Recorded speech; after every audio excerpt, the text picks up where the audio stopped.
The football talk show that holds back nothing on opinions. Straight shooting LJA. Hi, I'm John Sitton. Grassroots coach Manisha Taylor. Hello, I'm Rob Perez. The G-Man. Samira Sawhney of Motivate Sports and Fitness. Christian Carambeu. Matt Hodgson, Director of the 4-Year Plan. We the people, for the people. Jazzy Fizzle. Your Monday night footballing fix. Make sure you join the revolution. The pitch is where we eat. The pitch is where we sleep. And the pitch is where we talk. Each and every Monday night of your lives. At youtube.com/pitch talk. For podcast links and information, check out our official website www.pitch-talk.com.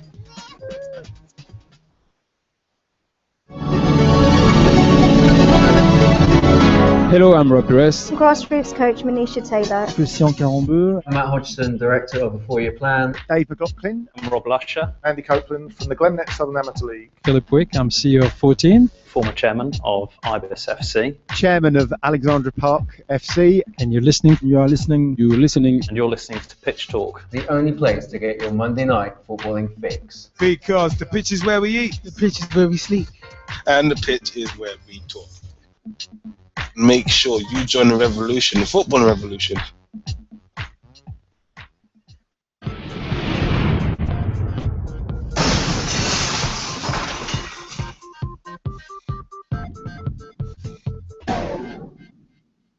Hi, I'm John Sitton and I'm here with Gavin, Liam and Gerald on Pitch Talk.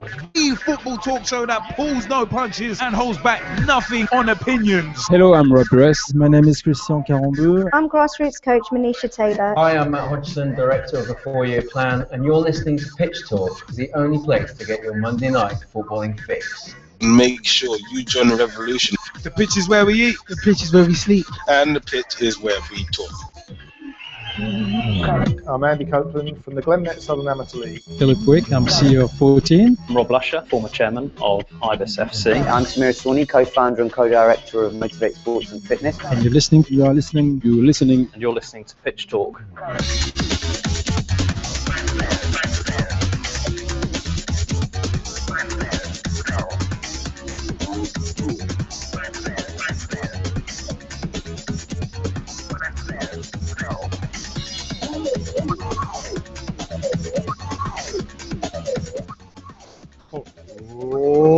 Let's get ready for Pitch Talk!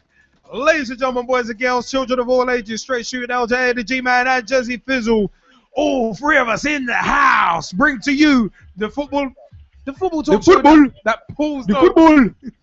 It's football. The football, the sexy football.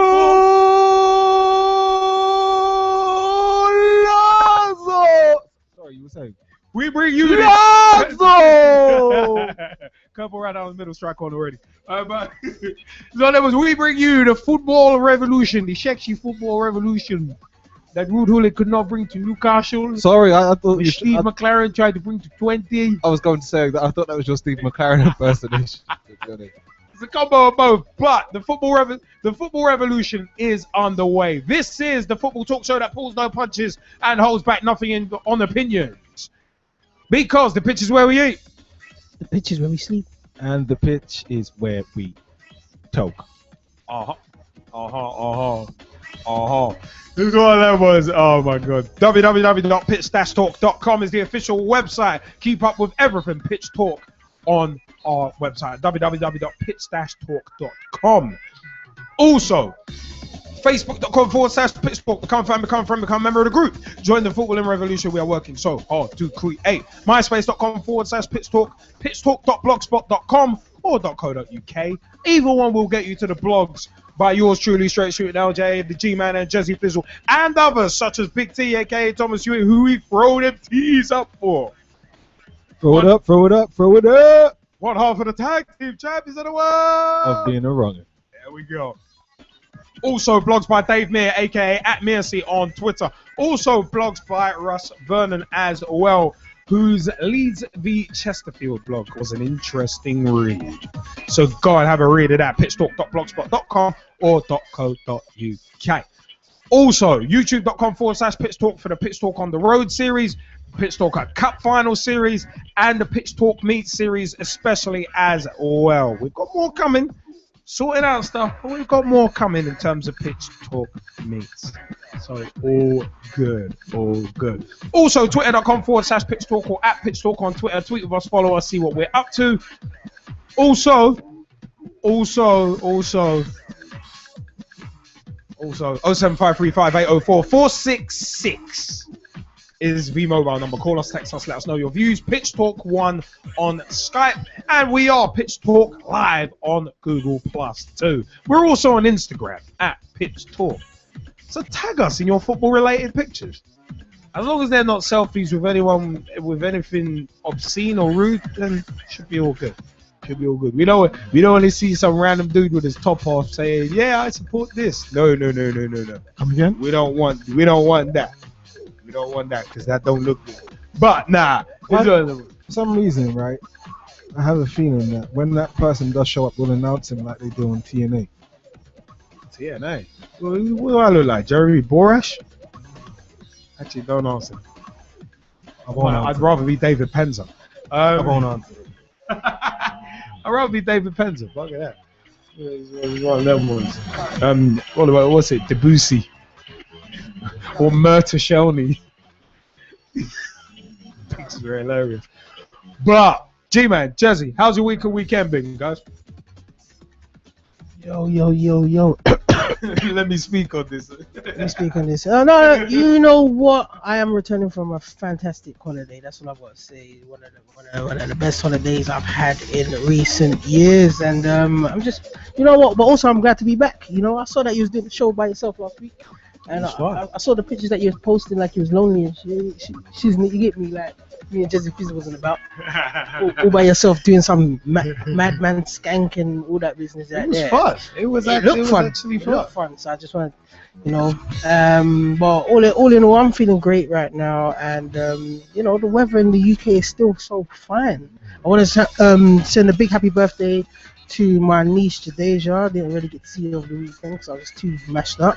I want to send a big shout out to your honesty, by the way. My little auntie Rashana for christening her daughter Cheyenne. Oh. You know, with O'Shane, should I say, her partner. Big shout out to you two as well, doing your things great. And you know what? Just want to send a big shout out to the fam, Pitch Talk fam, Hey. In a Quarter fam, and the In Situ fam. Yeah. In a quarter. Oh, okay, cool. I'm like, how did you miss that? No, I thought the trifecta. I thought that was the one we agreed on. That we're gonna have to have another meeting. What up, fam? PT fam. PT fam. In Situ fam. I thought you were gonna say. In a Quarter fam. I thought dude was gonna say in a circle. Bad boys. What you gonna do? What you gonna do when they come for you? Pitch talk. No, good. Stop I it. had to think about that. Stop it. It's starting early, people. Starting early. Oh. Welcome to your Monday Night Footballing Fix. Yes, welcome. And if you didn't know, now you know. Now you do. Mofo, now you do. Anyway, I was gonna say, Jazzy, how's your weekend? No, weekend's been great, man. I'm just so grateful to be here right now.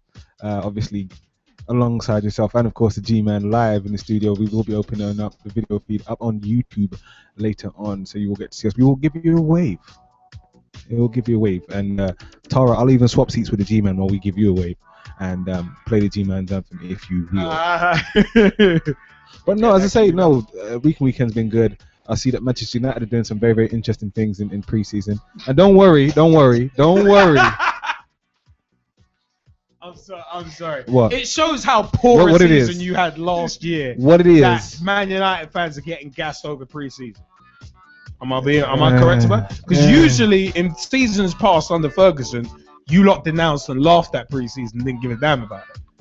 Am I correct in that assertion? Well, here's my thing, right? The reason why this preseason is 10 million% different, right? Because you lot had a crap year last year, yes. No, not so much. It's more about the fact that they're, learning a brand new tactical system, totally different to anything that they played before, under a totally different manager to David Moyes, with sprinklings of new additions throughout the squad. So it's not hard to be different to crap.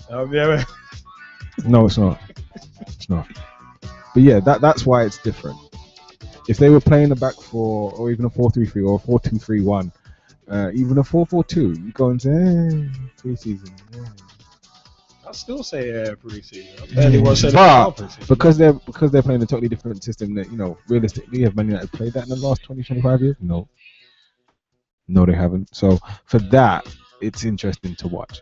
But for anything else, interesting, yes. But some people as I was saying, like, it's interesting to watch. But anything more than that, not so much. Not so much. I mean, look, I have about the same interest in Man United's preseason as I do New York Giants training camp. In that, I want to see who will emerge the starters at the end of preseason. That's what I'm looking at. I'm looking at the positional battle. I've got about as much interest in preseason on a general basis as I have in Katie Price's personal life.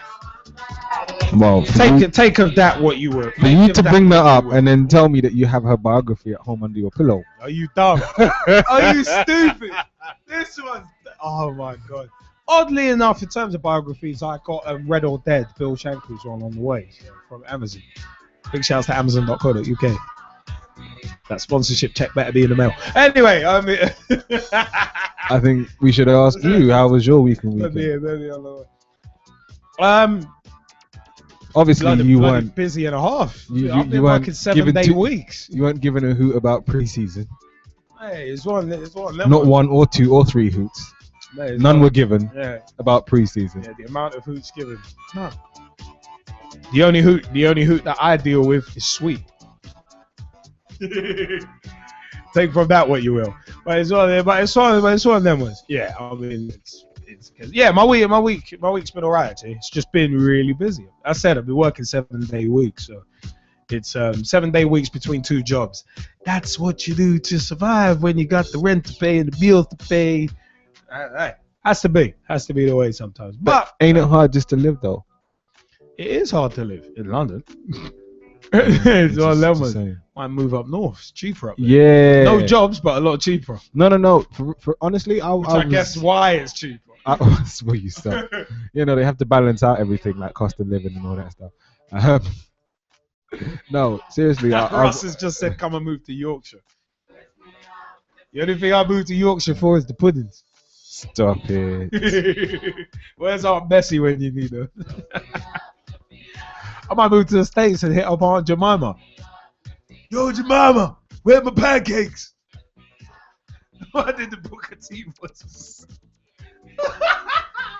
I'm sorry, people. Woo! I'm so sorry. And Tom says to move to Essex, by the way. Yeah, Kieran's funny. That's not stereotypical, is it?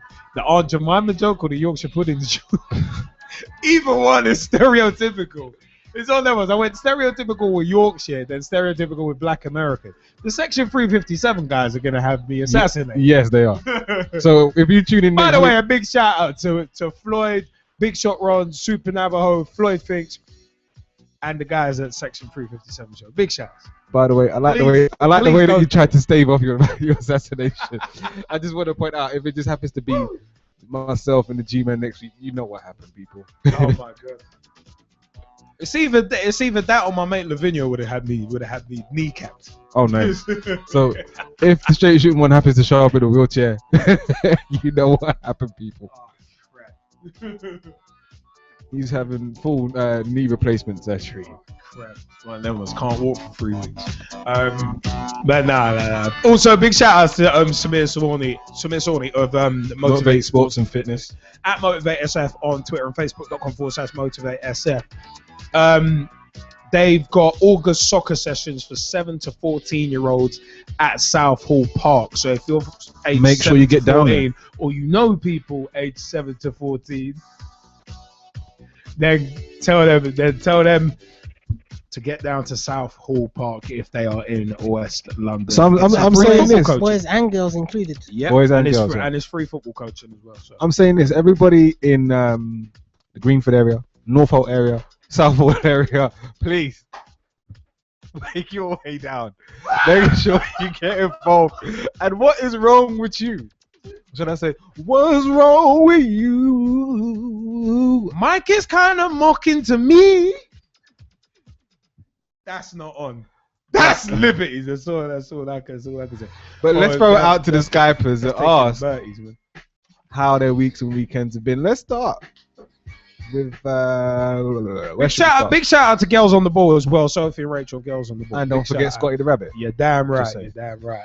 www.girlsontheball.com and at Girls on the Ball on Twitter and Facebook.com/Girls on the Get following and tell them that we said. Yeah. Also, big shout out to Alex Scott, who's been very active lately on the Q&As. I think she did one with Siobhan Chamberlain on Facebook and also one with the FA as well, because the Lionesses won 4-0 over the weekend. So You know, fantastic stuff. I still haven't submitted my question. I still haven't done it yet. Q&A's over. No, I know, but I'm waiting. A day later, the dollar short. I'm waiting for the next one. That's what I'm That waiting sounds for. like FIFA. That sounds like FIFA. A day later, the dollar short. I'm waiting for the next one. That's what I'm saying. Man's non-existent, like Billy Gunn's world title push. Oh, will you stop? like Billy Gunn's SummerSlam world title shot after winning the King of the Ring in '99. But where's your shot though? Where's your WWF title shot though? Yo, Billy, where's your title? Oh, you didn't know? You ain't getting no title shot. Wow. I don't know where that reference came from, but it's out there. It's out there, and a big shout out to the Cult of Kayfabe. That group is brilliant on Facebook. If you're a wrestling fan, Cult of Kayfabe. Was it the cock suckers? KOK suckers. That's what they call themselves. Cult of Kayfabe. So it's one of those. It's a bit of an odd name, but Excuse me? KOK. Cult of Kayfabe. So that is very much tongue planted in cheek. And I hope it stays there, if you will. His tongue's like sandpaper. Anyway, it reminds me of a funny Jim Cornette rip that he speaks about. There is the Owen Hart one.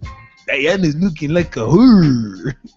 He doesn't do a bad impression of Stu Hart, actually, but his Iron Sheik, Jim Cornette's impression of Iron Sheik makes him sound Scottish. It's very strange.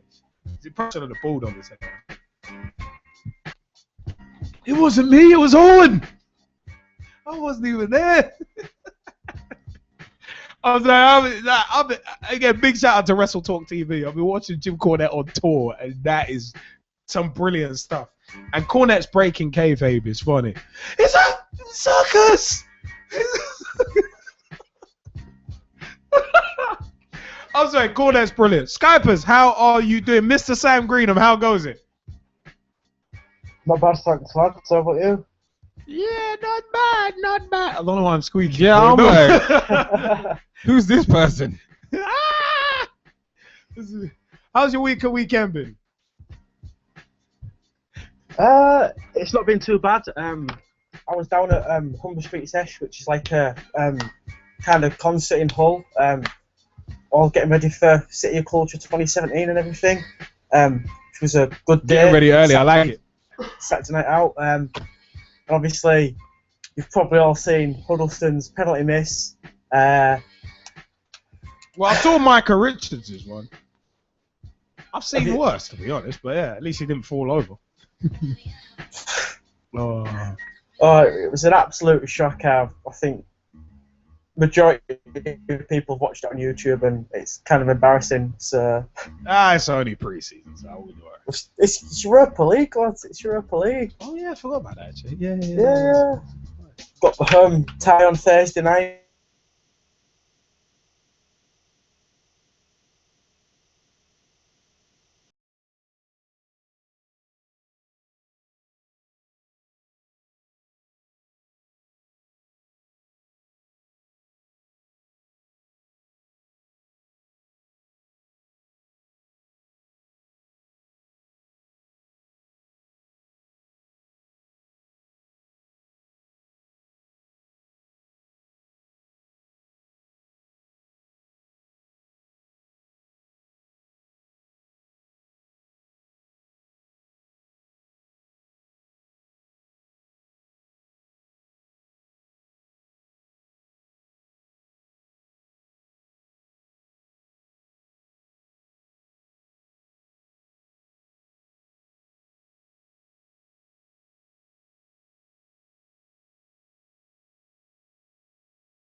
we've all got James Leahy in the house as well. James, how goes it, man? Yeah, I'm not bad yourself. Yeah, all good on our sides, man. All good on our sides. How's your week and weekend been? Well, weekend we're alright, because I was at Sky Sports Studio doing some and then through weeks of boring. It's one of those. Oh my god. How did he miss that? Sorry, just watching Tom Huddleston's penalty. The penalty wasn't the worst, but the miss afterwards was atrocious. That's Torres-esque. Anyway, I like that it's on loop and now it's been slowed down. No wonder he went about 3 years without scoring. But anyway, let's leave that one. Let's leave that one aside. Tom Wood, how goes it, man? Oh, hopefully Tom's in. All right, cool. Mike Horniman, how goes it, man? How's your week and weekend been? Let's ask him. It was just it's fine. All right, we'll come back. Ross Vernon, how's your week and weekend been? Yes, Liam. Good afternoon, good evening, guys. And my week and weekend was good. Thank you very much. My week started off brilliant as I was getting ready to build up for the Leeds game of the weekend, which I'll get onto in a moment. On Friday I watched the 90 minutes of the Leeds United game from the midweek game against Swindon, which Leeds United won 2-1. A goal in the first half through Steve Morrison and a penalty in the second half through Rudolph Austin. And then on Saturday, it was live on our TV channel. Leeds United took on Dundee United, and Leeds United won by 2-0. No, good stuff, man. Good stuff. In its last pre-season match before the season opener against Millwall next weekend, and I've just received some news regarding Leeds United in the last few moments. If you would like me to read it out for you, Liam. The news is that Leeds United director Nicolas Solano has been speaking to Italian journalist Emanuele Relini regarding two players, Andy Delort of Tours from France and Fredrik Sorensen, a Danish defender from Juventus. He asked about, so he said, this is what Emmanuel said to Solano, and so deal for Sorensen is complete. And so that was the question.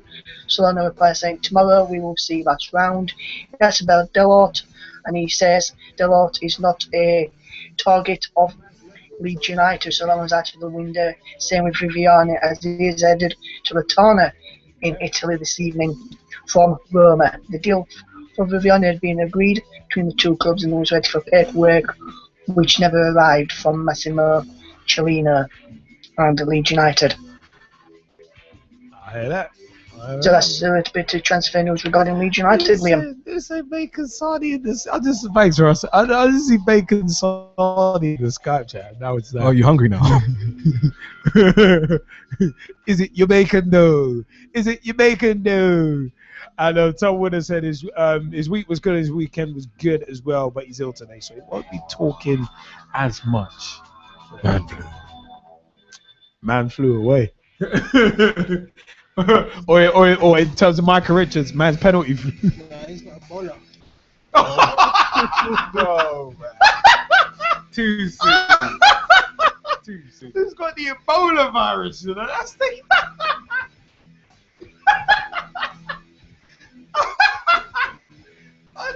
That's wrong. That's wrong. Dude's got the Ebola virus, you know. Dude's got gangrene between his toes. You know? Doesn't man's got a low-level version of cholera. No, you lot are living, man. Why are you saying that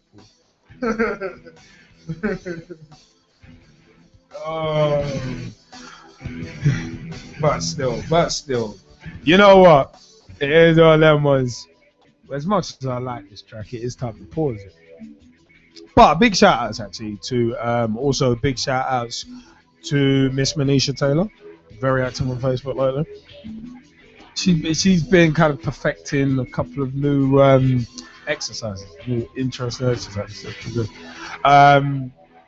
It's on Facebook. Don't look at me like that. Like what? Don't look at me like Like what?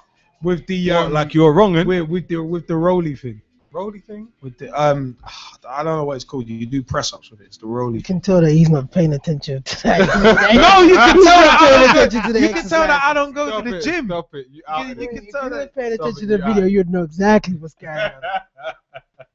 I'm just saying. You're a disgrace. You're gonna get me in trouble. I'm just saying. Wrong. If Manisha's listening, you're gonna end up getting me in the doghouse. Wrong. Yeah, and I'll get me in the doghouse. What's wrong with you, man? In the city. We're live on Pistol in the ghetto. And then I'm thinking about the rolly thing. Hey, then again, you were out in MAGA last week, so bright lights and that was your gimmick last week. Bright lights and the tickle. It belongs to G-Man. Out in MAGA loop.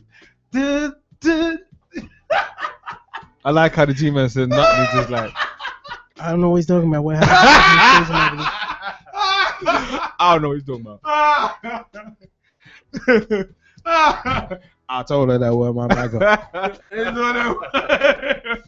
I told her I went in MAGA. Bibs.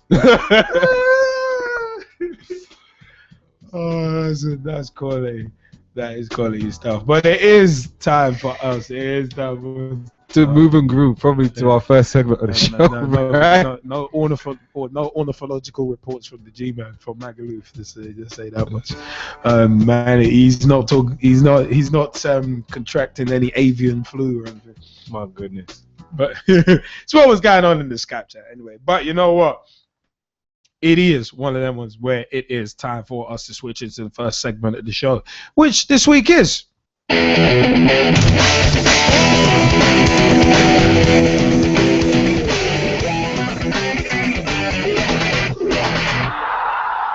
Gentlemen, cooking plans.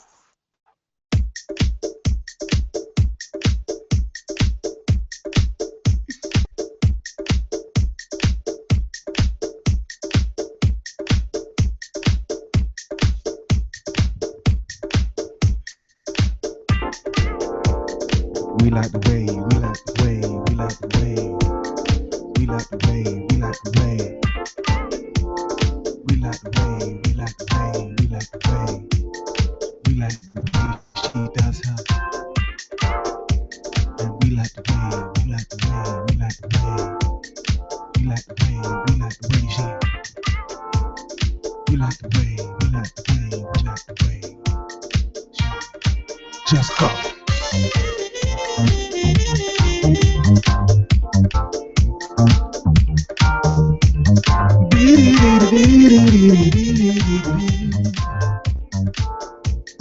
I like the way she does her.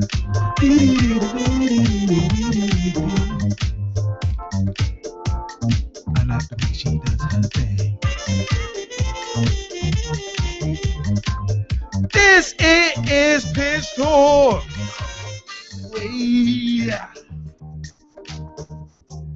This is Pitch Talk. I like the way she does her thing. We like the way, we like the way, we like the way. We like the way it's Monday night.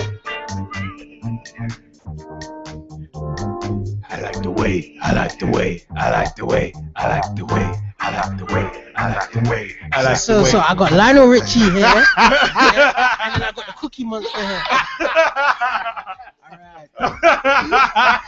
here. Wait, what? That's a Lionel Rich tea. Biscuit. I had to use that one. Purple Rano was trying to call on that one. Where did Black Cookie Monster come from? Cookie Monster come from? I think I might have answered my own question. It's one of them. It's one of them ones, man. No, we were actually going to ask Mike Kahneman how his week and weekend was, but when we did ask originally, He was AFK. What's AFK? Away from keyboard.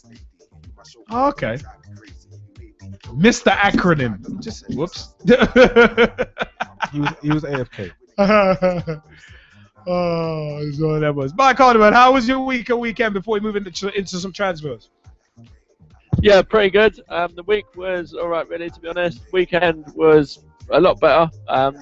Had the music festival on Saturday, and no, Liam, before you say there was not just 2 people there. I saw the comment feed on Facebook. Yeah, Mike posted a picture, and there was a festival, and there was 2 people there.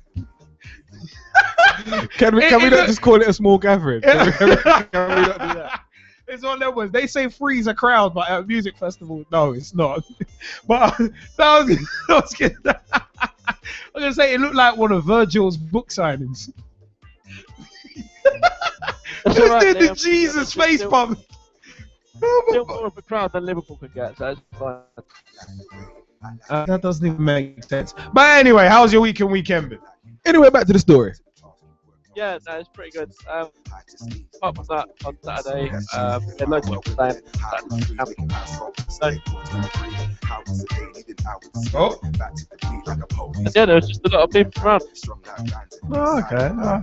Oh, that's the picture. G-Man's just actually found the picture. No, Mike, it's all bad. I can see the stage. It's all right. What? You can see the stage. Like, all right, there's 2 people on the side of the barrier, but why is he fucking was I miscounting? I swear I saw 2 people beside the barrier, though. That's what I'm saying. By the way, Mike, I'd like to ask you a question. Who's Gabs? Would you like to give a shout out to her? Well, she's just a local artist down there. What's going on, Gabs? You're large. Got talent 2 years ago, I think it was. And she got to the final. I think she come 3rd in the end. Oh, okay. So she was alright. She done pretty good. Met her on Saturday at the festival as well. She was performing. So yeah, it was pretty good, really. I hear that, man. Well, that was. You know what? On that cheery note, we're gonna mosey on. Former Chelsea star Frank Lampard joins Manchester City in a loan move. You what? Yeah, Lampard. You what? From August 3rd, 2014. Shouldn't this be what's up with that though? In theory, yes. Just saying. In theory. I know Sophie of Girls on the Ball wasn't happy about it. But hey, it's one of them ones. But the fact of the matter is, Man City have secured a former Chelsea midfielder Frank Lampard on a 6-month loan deal. The 36-year-old will join up with his new City teammates and will be at the Etihad Stadium until January. It's a short-term move for Lampard, who signed in July for New York City, the MLS club owned by Manchester City, and baseball giants, the New York Yankees.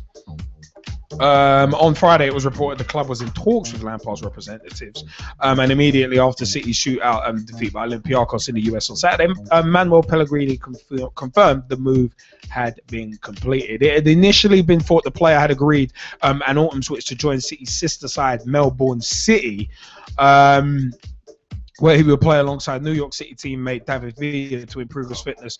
And so this news will be a disappointment to Australian football fans. So I would guess that Ian Kerr at Thin White Line would have been happier with Lampard moving over there. Yeah. Rather than having just what? Emil Heskey is the big star over there. Yeah. But on that note, actually, Divock Origi. Liverpool signed Belgium striker from Lille for £10 million. That was from 29th of July 2014. The deal is finally done. The 19-year-old has agreed a 5-year contract, but will remain at Lille on loan next season and move to Anfield to get some season, baby. Yeah, season, baby. Moving on, Ryan Bertrand has joined Southampton from Chelsea on a season-long loan. Chelsea left-back Ryan Bertrand has become Southampton's 3rd summer signing as they rebuild after selling 5 players for £92 million. The 24-year-old has joined on a season-long loan, but there is apparently an option to make that deal permanent for up to £10 million. Southampton have already signed Graziano Pelle from Feyenoord and midfielder Dusan Tadic from FC Twente. We were doing the Steve McLaren impressions earlier in the show. It's like, I thought I'd bring up Twente in that. What was I like to call him? 20. You're 20, black. You got 20. You got 20. You got 20 in the sweepstakes. In the Eredivisie sweepstakes, yeah. You got 20, black. stuff. I couldn't help that. Don't you mean have you got a score? Hey, you got score pens, bro. I'm just score pen today. That one I haven't heard for a long time. Yeah, I was gonna say there's a reference. There's a Score reference there. I know someone who used to open up who used to open up conversation by saying you got Chipper Browns. I remember that, but I'm leaving that aside. This was probably the most surprising transfer this week for me. Not possibly. It was, because I heard about this straight off the work. So it's kind of like, where the hell did Everton get £28 million, a club record, to sign Romelu Lukaku on July 30th, 2014? The 21-year-old Belgian World Cup forward who scored 16 goals on loan at Everton last season has signed a 5-year contract at Goodison Park. He joined Chelsea from Anderlecht for $18 million in August 2011, but played only 15 games for the club. Excuse me. After signing his contract at Goodison, Lukaku said, "I'm 21. I need to be playing in a good team. I needed to be in a place that felt right. I decided very quickly I wanted to come back. This is the place I belong. Come back. Thank you, Lukaku, come back." Pato Banton, you know. Wow. Obscure, man. It's obscure. Like OWRs. So I'm just saying, right, for the record, I had that CD. I had the single. You come back. I'll play that later. That's a cover right on Most Track 1. But it's one of them was Lukaku's transfer breaks previous record of £15 million paid for Mauro Fellaini when he joined from Standard Liège. But one interesting thing about this transfer is the fact that it was originally thought that Everton would pay £23.7 million for Lukaku before the club revealed the £28 million fee. That's not just the interesting thing, because the even more interesting thing is the major reason behind it.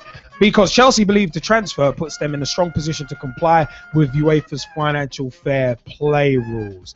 Now, we're going to come back to that. We're going to come back to that because that's huge. Now, Stefan de Vrij signs for Lazio on July 30th, 2014. We have a resident Italian football expert in the house, and we're going to get to that in a second, because Italian club Lazio signed Holland centre-back from Feyenoord for an undisclosed fee. De Vrij, who's 22, played in all 7 matches at the World Cup as Van Gaal's Holland finished 3rd. He had been linked to a move to Man United, as Jesse Fizzle pokes his lip out. Tuck your lip in before a bird turns on it. Anyway, within doors. The bird can turn through the window. The bird can turn. But anyway, Guillermo Ochoa joins Malaga on August 1st, 2014. Goalkeeper Guillermo Ochoa has earned the move to Malaga after his 5 performances for Mexico at the World Cup. His contract at Ajaccio, not something else, expired at the end of last season in the French club, and with the French club relegated to League 2, Ochoa was eager to find a new club. Malaga, who finished 11th in the Primera Division last season, have moved to sign him, and he's 28, and he was actually revealed at a news conference this past Friday. He only conceded 1 goal in 3 games at the group stage before conceding twice in the final minutes of the 2-1 defeat to Holland in the round of 16. Questionable outcome in that match with Holland, Mexico. But our World Cup shows were a few weeks ago. And an interesting, and just a little... Check out the podcast. Yeah, exactly. iTunes, Mixcloud, Podomatic, Spreaker. Check out the podcast. But another interesting one from August 2nd, 2014. Inter Milan met Cardiff City's £10 million asking price for Chile World Cup midfielder Gary Medel. Only the timetable of payments need to be agreed between the 2 clubs. But well, was Cardiff actually did turn down a £5 million bid for Jordan Much from Queen's Park Rangers. So that's quite an interesting one. Let's get into this. Yo, let me speak on this. Let's get to it. Frank Lampard joining Man City. And all the Skypers, you will get a turn, don't worry about it. But it's one of them ones. For me, it's a case of Lampard joining Manchester City. proves once again there's no loyalty in football. But at the same time, just like the Lukaku transfer, there's always a bigger issue here. Because Arsene Wenger, and to an extent, I kind of agree with him, in him saying, oh yeah, is this Man City's way of dodging financial fair play? Because there is a little something actually going round in terms of an idea that Manchester City, I think we may have mentioned it last week, but I'm not completely sure. But it's one of them ones where there are certain things about Man City which we're going to come to later in the show, because we've got our future of the game special. We've got a special feature. Future of the game special feature. This week it will be focusing on the system. We've got a very interesting story about Manchester City, which we're going to come back to. Which we're actually going to come back to, because it is an odd one. It slightly does tie in with financial fair play. Now, Man City getting Lampard, well, basically getting him for free because they've got him on loan from a club that they own. Not a bad move. Very good squad player for him. But it's one of them ones. Apparently, Lampard actually doesn't want to play against Chelsea. Apparently, can't blame him. Yeah, but I've read that. But then it's one of them ones he shouldn't really have moved in the first place.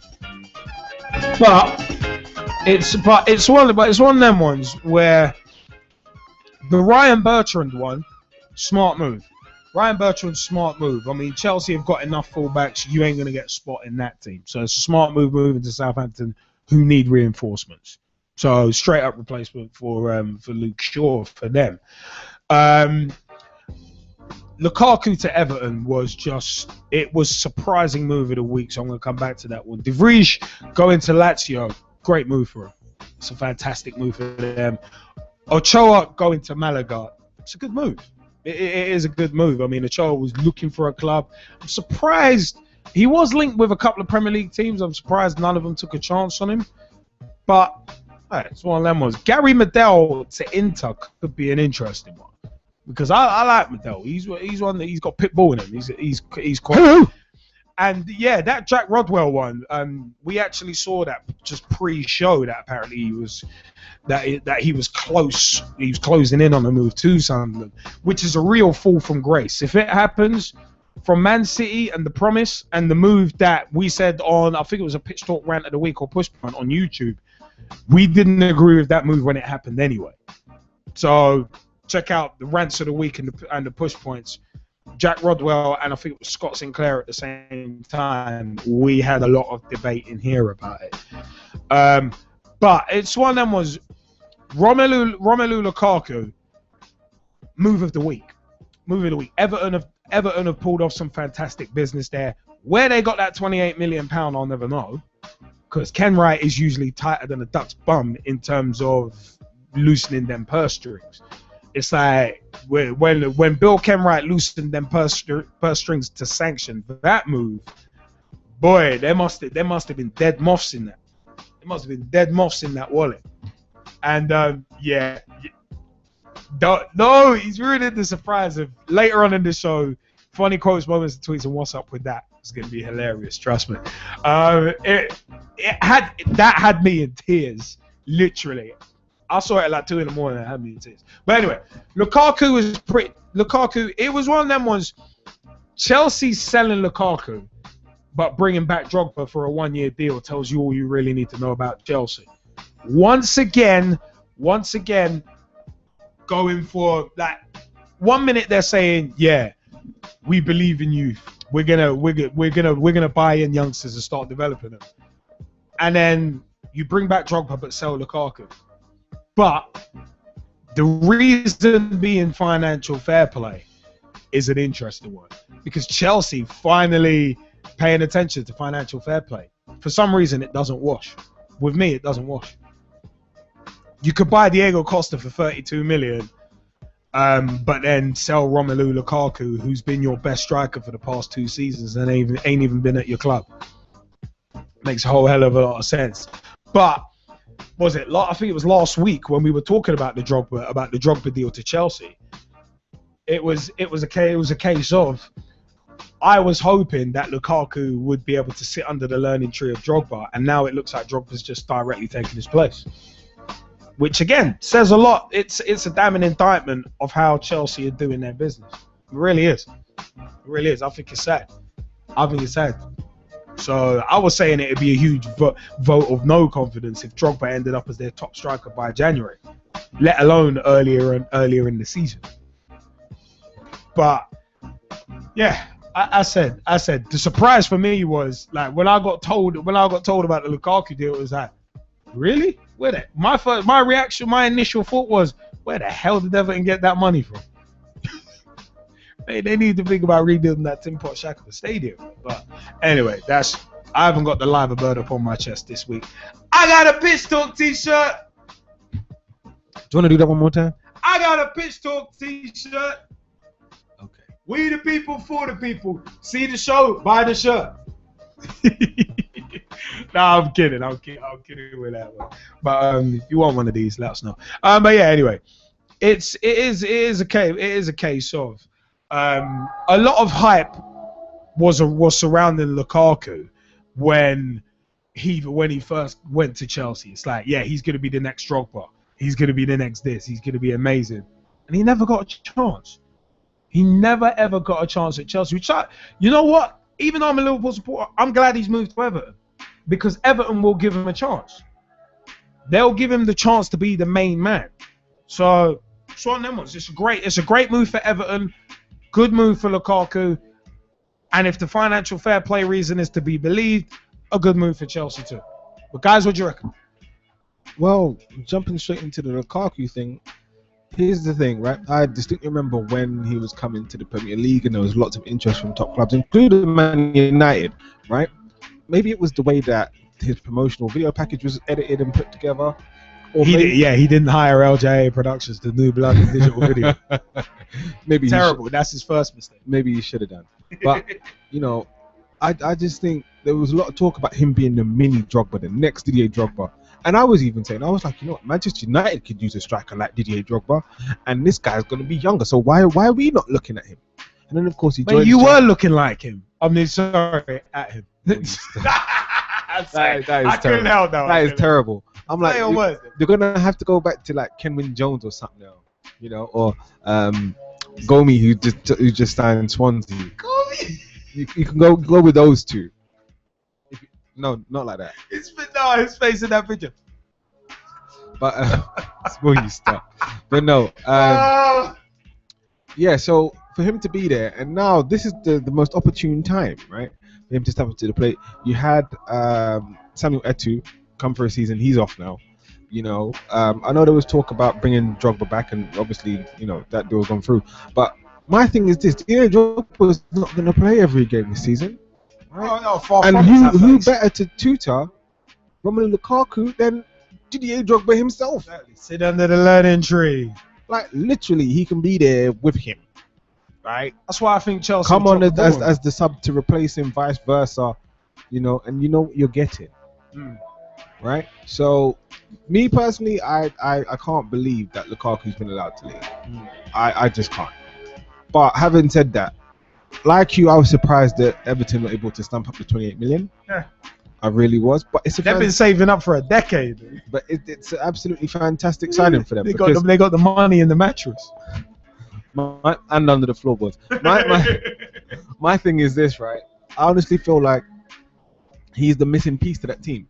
Literally at the end of the season, my biggest concern for Everton was how are they going to replace what Romelu Lukaku brings to that team? Yeah. And they have replaced it with Romelu Lukaku. So, you know, it's going to be very interesting to see what Everton do going forward. Going on to the Ryan Bertrand transfer, me personally, I have issue with this. Like, I know they signed Felipe Luis, who's going to jump in straight for Ashley Cole, right? But I'm like this, you had Ryan Bertrand, as you pointed out, they said that they're committed to youth, going to develop youth now, so on and so forth. Why not give Ryan Bertrand some playing time? Let him develop. Chelsea don't make sense. To me, Chelsea do not make sense. To me really personally, right? He's another player that goes towards the homegrown quota, right? And a natural replacement for Ashley Cole. But for some reason, Chelsea don't see that. So I think that club, but that whole club, the way that club is run, just confuses me. But I think that, for Southampton, given the fact that they sold Luke Shaw, I think they've made like 90 odd million from all of their transfers so far. That is a very, very tidy transfer. And to be able to get Ryan Bertrand potentially at the end of the season, if he performs well, for about 10 million or less, fantastic. Absolutely fantastic. In terms of Gary Medel, I think, Inter's going to get some steel, and he's got some versatility in that he plays in midfield and can play centre back, as we saw at the World Cup. For me, right, he looks to be the natural replacement for Esteban Cambiasso. That's who I think he's. The man with the name, he sounds like a South American Drogba. But no, seriously, I think he's the natural. He's the natural replacement to Esteban Cambiasso, who's getting on a bit, and I think we'll probably move on. What was I going to say now? Frank Lampard moving to Manchester City after going to New York, right? Here's my thing. Yeah, for the teams that have feeder clubs, the moves in between those two clubs, not such a big deal. So here's my thing, right? For all those guys out there that play Football Manager, and all the ladies out there that play Football Manager as well, hey, thank you, Rick James. No, seriously, I think it's one of those. They've arranged it as, yes, they own the club or part own the club, right? But they've also as an affiliate and a feeder. So I'm like, for him to move between the two clubs, is it really that big of a deal? From that technical standpoint, no. But from the mere fact that he's gone and left Chelsea, where realistically, did he actually want? I don't think so.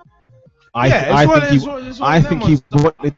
I would have instantly been like, Frank, we know your career is winding down. If you want to give us another season, you can. Apparently the reason Lampard left is because he was only given a year's deal.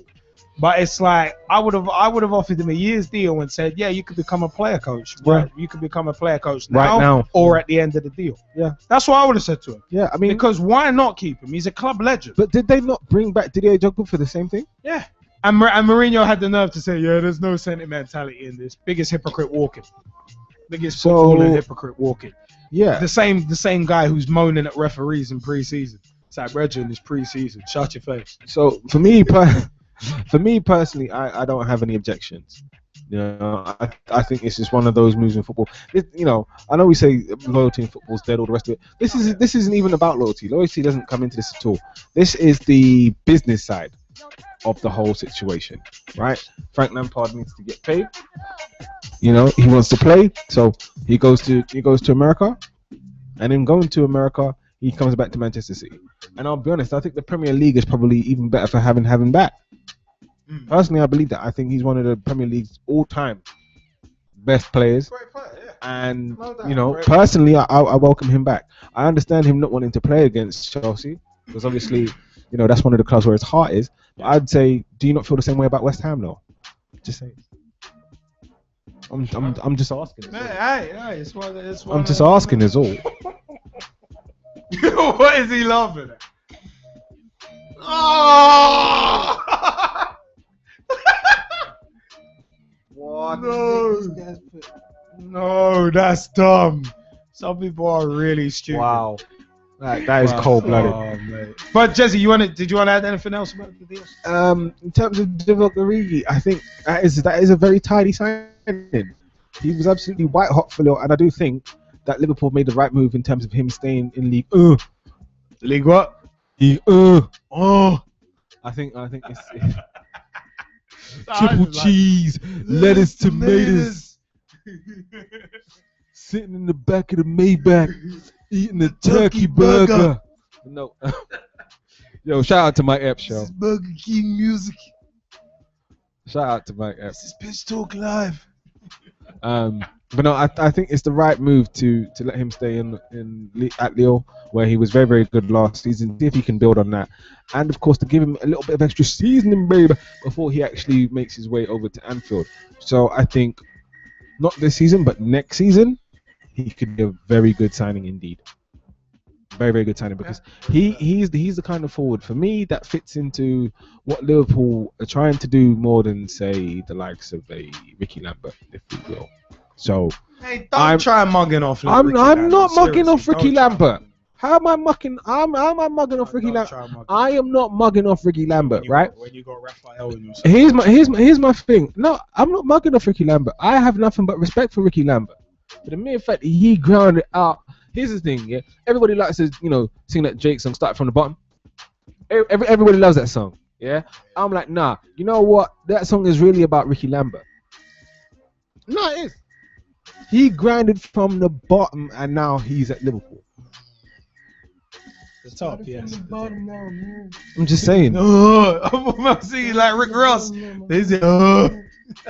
I'm just saying. He grounded from the bottom, so and he moved to his dream club, boyhood club. I'm like, come on, it don't get any better than that. For really real, I'm not hating. No, of course. I'm just saying from a tactical perspective, Origi fits more than Ricky Lambert. Ricky Lambert is a very nice and tidy plan B, yeah. Whereas Origi fits into plan A, and then some. That's all I'm saying. That's it. G-Man, you want to jump in on this? Yeah, definitely. I'll start from where Jesse left off. We're talking about the Origi signing, then loaning back to Lille. To be honest, I don't really understand those sort of signings. In my personal opinion, I don't understand buying a player for the amount of £1 million and then loaning it back to the club that he was at. Because I don't understand, like, if you got players in your team now that have a good season, what happens when this player comes to your club next season? Like, it's additional competition. It's additional competition, It's right? additional competition, but also it's additional complications because what? How? Well, technically, then you're still going to be looking for more signings next season. That's how it always works. And there's a bit of an irony this coming from an Arsenal fan. Where they've got about 9 midfielders for 4 spots. But yeah. Wait. We've got 9 midfielders, but they're at the club. We're not letting them go. They're not on loan. You get me? They're at the club. You've let Carl Jenkinson go. Well, we let Carl Jenkinson. But he's a defender. He's a fullback. We've got Debussy and James. We've got Debussy and we've got James. Yeah. We've got Sturridge, Lambert, Barini.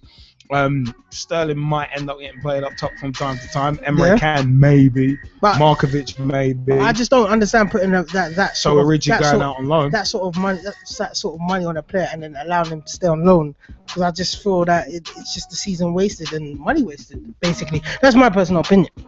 But there's nothing wrong with him. Like Jesse said, I was gonna say we ain't Chelsea here. He looks like a bright spark, but he could end up in the pit of limbo if you think about it, because if Sturridge has a great season, Sterling has a great season, if Barini manages to feature this season because he had a great season at Sunderland, then Origi coming from a lesser league potentially, yeah, well, I don't say potentially. I reckon the French league is lesser than the Premiership. Yeah, I'll go with that. And well, what are you doing over there? well, here's the thing, right? We've had this if we're talking about pure quality of goals, yeah, I'm just gonna say this, yeah, dare to Zlatan. That's all I'm saying. Even in pre-season, yeah, even in the French Super Cup, yeah, dare to Zlatan. Dare to Zlatan. And then of course you got Radamel Falcao, who you saw up close and personal at the Emirates Cup, even though Arsenal did not win it again.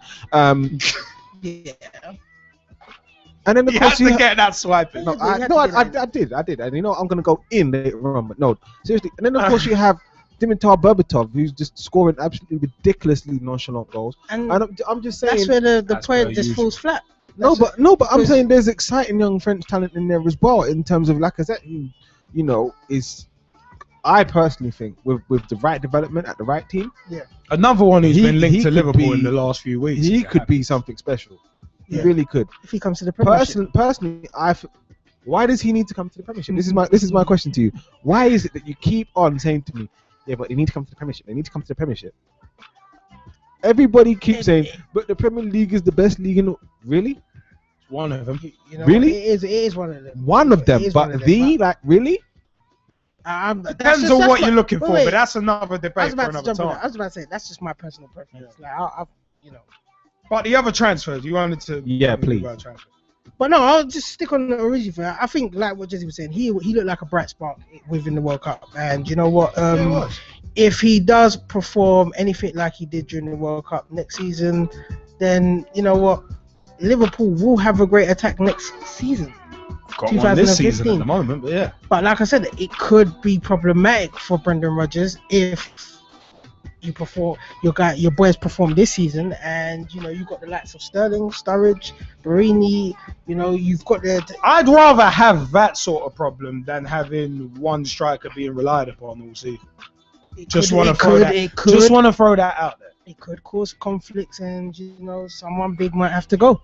That's just the way I'm looking at it. No, not always. Not always, though. Doesn't always happen. But yeah. Sliding on to Manchester City and sliding on to Lampard. Again, I think you need to rephrase some of this because I've been editing with WD-40 and hearing stuff about lubes all day. I'm sorry, what?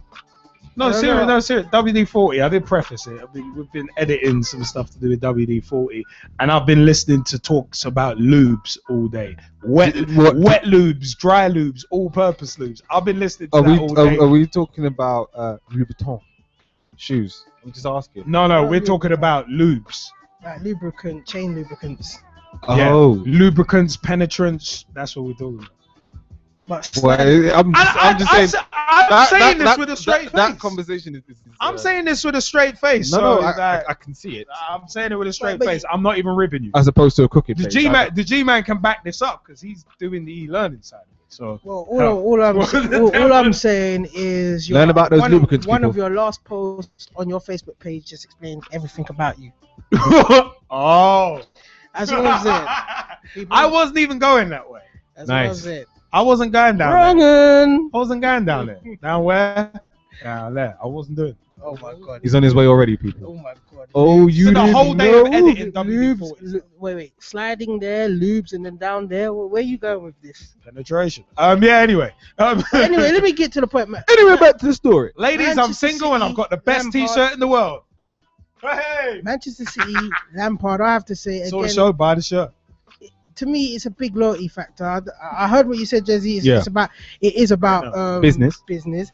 But to me, it's all about loyalty. Another player that comes out and says that he will never join another team in the Premiership, blah blah. Yeah, when he's on his hiatus and he's winning everything, and then as soon as he's gonna get dropped and big money comes in front of him, where is he? No. I understand that bit. I do understand that part of your argument, right? But it's R. Kelly and Jay-Z style. This is business, and it ain't personal. To me, football again. That face of football was losing its soul. For me, right? I personally feel that this situation is tit for tat. I really do, right? Just because you're looking at one of the Premier League's greatest midfielders, right? Since the inception of the Premier League, right? He's getting shown the door at Chelsea like he's nothing. Like I tell you how he's being treated. He's being treated like a youth player at Chelsea. Like a no talent J-bro, right? Chelsea essentially saying, "No, you can walk if you don't want to sign on 1 year deal." Targeting Frank Lampard, you jabroni. He decides that he wants to play in the MLS, right? Try to emulate David Beckham, even though I don't think his popularity is going to reach anywhere near those kind of levels. No, I don't. Right? There's not many footballers who do this. So he does that now, right? And I'm like, well, what else can he possibly do? It obviously shows that he still wants to play in the Premier League. Otherwise, he wouldn't have agreed to go on the loan to Man City. He would have gone to Australia and play for Melbourne. So I'm asking the question: what else is he supposed to do in this scenario? Like, imagine if he went on loan to Manchester United or somewhere like that. Melbourne City. Go to Melbourne City. Why? Off to Melbourne City. Why? If he wants to play at a higher level? Help them. To me, it's just. If he wanted to play at a higher level, why not go to another Premier League club straight away, rather than going the long way about it? There's a question. Just play devil's advocate. Listen. That's where I'm going. Listen. I take that on. Right? And how about, right? He wanted to play for a team, okay, that was capable of challenging for a title. He wanted to play for. Not He wanted just to that, play you for. know what I He think, wanted to yeah? play for a team with more than 2 current players on the roster. No, I see. He season- could have played for Blackpool. Their season's not going to start for 2-3 months or so. Yeah? Yeah. So he's trying to get his fitness, and I can understand that. Why not play at a top level club? Well, yeah, Beckham did the That's same that's thing gonna at help AC. him. Yeah. Yes, he did. Yeah. No, David Beckham didn't come back to the Premiership. This Yeah, is he the went point. to AC. David Beckham went to AC, man. He went to Italy. Oh yeah, he Yeah. came to Arsenal and trained at the ground and blah blah blah. But he didn't actually play for no one. And he went to Tottenham as well, I think, and done the same Yeah, thing. he did. But it's like Lampard is actually using, his time to come and play for Manchester City. I don't care if there's a deal struck in there. You don't say, like Fabregas, you don't say these sort of things, Yeah. and then you go on and move to the other clubs within the Premier League. Like certain fans are passionate and they take these things seriously, and they look up to these players. And then it's one thing like that just breaks a little boy's heart. Like the boy that was Little inside girl's heart as well. Like the boy that was in Van Persie, yeah. And then he does catastrophic stuff. And then moves to rivals and stuff like that. And then they wins live a league life of titles, yeah? Wait, they live a life of lies. Lies. Don't they, Jizzy? Lies, and more lies. No. Honestly, I agree with you. But then you know what I will say to you in regards to that.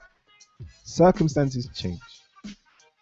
Circumstances change. But the more Time things cha- change, time change. things change, the more they stay the same. So footballers and loyalty. These pros ain't loyal. No, these pros ain't loyal. But no, well, you know what? The other Chelsea move, Bertrand. I think that is a very good move. I answered one of your. I replied to one of your answers in there. Yeah. The only thing I have questionable about Bertrand moving to Southampton is he joining a sinking ship? I have to say no, Yeah, I because think so. that ship is actually stable right now. And if you look at what they're doing so far, what they're actually trying to build here is going like for like. They're not trying to replace it by the numbers. You see what I mean? It's not like, for example, Liverpool's Tottenham. approach to trying to replace the goals of Luis Suarez. Or it's like, right, we're going to have to do it by the numbers because... Well, I was going to say you might have wanted to go for Tottenham, who signed 6 players right at the end of the transfer window. Didn't have time to bed there them is in, that as well. and 5 out of those 6 were terrible. Well, there is that as well. But the point I was making in regards to Liverpool is that what they know is they cannot replace Luis Suarez with one other player. Yeah, you not don't unless do he it happens to be individually. You Luis Suarez. You replace So- the team. You augment the team. So what's happening with Southampton here is it's completely the opposite. It's literally 1 in, 1 out. If your name's not on the list, you're not coming in. Dude went bouncer style on it. I love it. Dude went bouncer style on it. Oh my god. The clicker and everything. I'm just saying that, literally, I think they're doing it the right way. They're trying to conduct their business early so the players have time to bed in. Yeah, and, I really don't see them. Plus, they're going to have a lot of money in the bank. And no, I'm not talking about the pay-per-view. Okay? That's terrible. I remember when that gimmick started. When we look Mania at, say, 22. the transfer window in January. Yeah, because I'd say that they've rustled up about 92 million from all of their sales. So Yeah. to be in such a strong position, where, as I say, if the players that are brought in now don't work out, they can bring additional reinforcements in January. But there's a point in there. There's a point in there though that me and G-Man will talk about at lunchtime. It's Yeah. a case of you can have £92 million in the bank all you want, but can you attract the caliber of players to replace what you've lost? I think Because you I look think at Man recruitment City. can. Because you look at Man City. Remember when they first got taken over by the Sheikhs? Yep. They had an unlimited, infinite wellspring of money, but they couldn't attract the bigger players in great numbers. Kaka was one of, yeah, we're gonna go for Kaka. You're not having me. Suck it. This is what level. He was like, nah, not happening. So it's one of them ones. You get Southampton may end up having that. But the one thing you do know is that their conveyor belt of youth talent is very, very good. Yeah, it's real. They've been doing it for decades. For me, it's up there with West Ham. Yeah, they've been doing it for decades. So there's no argument, no question there. And this is the other thing. Maybe they don't even have to. But I don't think they're going to be the surprise package of this season. I don't No, think it'll be that. I don't think. If anything, I think potentially Leicester or Burnley. I will go with Burnley as a surprise package. I will go with Burnley. Shout out to my very, very good friend Ken Ives. Miss you, darling. Miss you every day. You know what? I want to finish my participation on this. Yeah. No, Let's finish you, then we throw out to the sky. That's what I'm saying. With the Lukaku signing, I've got to just say one thing. Chelsea, you are stupid. Well, it's not one thing, but Chelsea are stupid. I do not get Chelsea at all. That's all I can say. For the last 2 seasons, we've seen them struggle with Fernando Torres up front. We've seen them struggle with Etu up front. We've seen them struggle with Bar up front. We've seen them even with the likes of Hazard in the team, Oscar, Mata in that team, even with the likes of Ramirez. The power and attacking strength they've had in that midfield, they struggle. Now you've got someone like Lukaku on loan. And we discussed this so many times last season, the season before, and with his potential and what he's actually showed at Everton as well. I think he's got 68 Premier League goals or something like that in his tenure in the Premiership. Now, why would you let something like that go? I don't get it. Because it always seems to go that you don't know what you've got till it's gone. To the both of you, Chelsea can throw money at anyone. No, she don't. Chelsea can throw money at anyone, so we know it's not a money issue. It can't be a money issue. They're saying it puts them in a good position for financial fair play. But that's hilarious that Chelsea now. No. I'm not even talking about it. I'm talking about in keeping the player. It can't be a money issue because they've snatched. Of course not. They got Remoran in charge. They snatched players off the hands of Man United, Arsenal, and Liverpool alike. And 30 million plus for Mata, 30 million plus for Costa. And when it comes to quality of players, it can't be they don't know quality of players with the quality of players that they actually buy. So why didn't they keep Lukaku and just get rid of the other four strikers? Keep Lukaku, get rid of Torres, get rid of Bar, get rid of Etu. All right, they've done two of those. They've got Costa, Lukaku, Costa as your two, reverse strikers. That would have been an amazing front line. I don't get it. You know what? With Chelsea, I think it's the unanimous opinion of us in the studio that with Chelsea and the Lukaku thing, it's. I don't know what the hell's going on here. Wait a minute. But I don't like it at all. So that's my. I actually like it. I think Everton having Lukaku is good for the Premiership. I honestly do. I mean, you know what? Yeah. We got it's one of them was we have got James Leahy in the house. James, you've been waiting for a while to get in on this issue. How about it, man?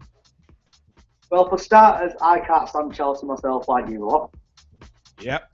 But I just don't understand the thinking with keeping Torres but selling Lukaku. But in my opinion, Lukaku is better than Torres. But the fact, you're right. In terms of the Torres, I mean, the £50 million J-Bro, how's backside banjo filling your own adjectives? But this is a big if. But if Costa and Drogba get injured, they don't have that striker who can score 20 plus goals a season. But Lukaku can do that. He's proven that. What do you guys reckon of that? Of what James just said? No, I think it's a very interesting point. But then at the same time, right? You know how I was talking about Ricky Lambert being a plan B for Liverpool, right? What you then move on to, okay, is a plan B for Chelsea. In that, the reason why they brought in Diego Costa, in that he's very similar to Didier Drogba. You bring back Didier Drogba because Didier Drogba is Didier Drogba. Didier Drogba, la la la la la. Right? Remember that last season? Classic. Didier Drogba, la la la la. That was classic at the Emirates Cup a year ago. That was fun. No, it was brilliant. It was absolutely brilliant. But I'm like this. So, because of that, right? You would want to go to what would essentially be a plan C with somebody like Fernando Torres. Like, does he get the goal? Fernando Torres should be like a plan X or Y. Never mind plan C. Yeah, exactly. Which I understand, but here's the thing.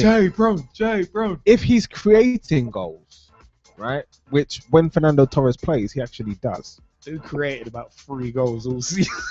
No, but I'm saying. Dude scored 11 goals in all competition. Look at his link-up play. look at his link-up play. I'm just saying, if you look at his link-up play, right, some of the opportunities that his play created, if they were put away, he would have got more. It's as simple as that. I mean, there is, of course, someone actually needs to mute for us. Thank you. If we don't live in the world of ifs, buts, and maybes, because if Torres wasn't the £50 million J-Bro, he would have gotten a lot more goals. If his prime wasn't at Liverpool, he'd be getting more goals for Chelsea. But leaving that one. I mean, James, did you want to mention anything more about the Lukaku transfer and anything about the other transfers that we mentioned as well? Well, the Lukaku was supposed to 15 million to start with. Not newer. What? Say that again. James, say that again. Oh. All right. We'll have to come back. We'll have to come back to James then. Yeah, for some reason he seems to have disappeared. But you know what? We also did have Mike Harneman in the house as well. Mike, did you want to have at it on these signings so far?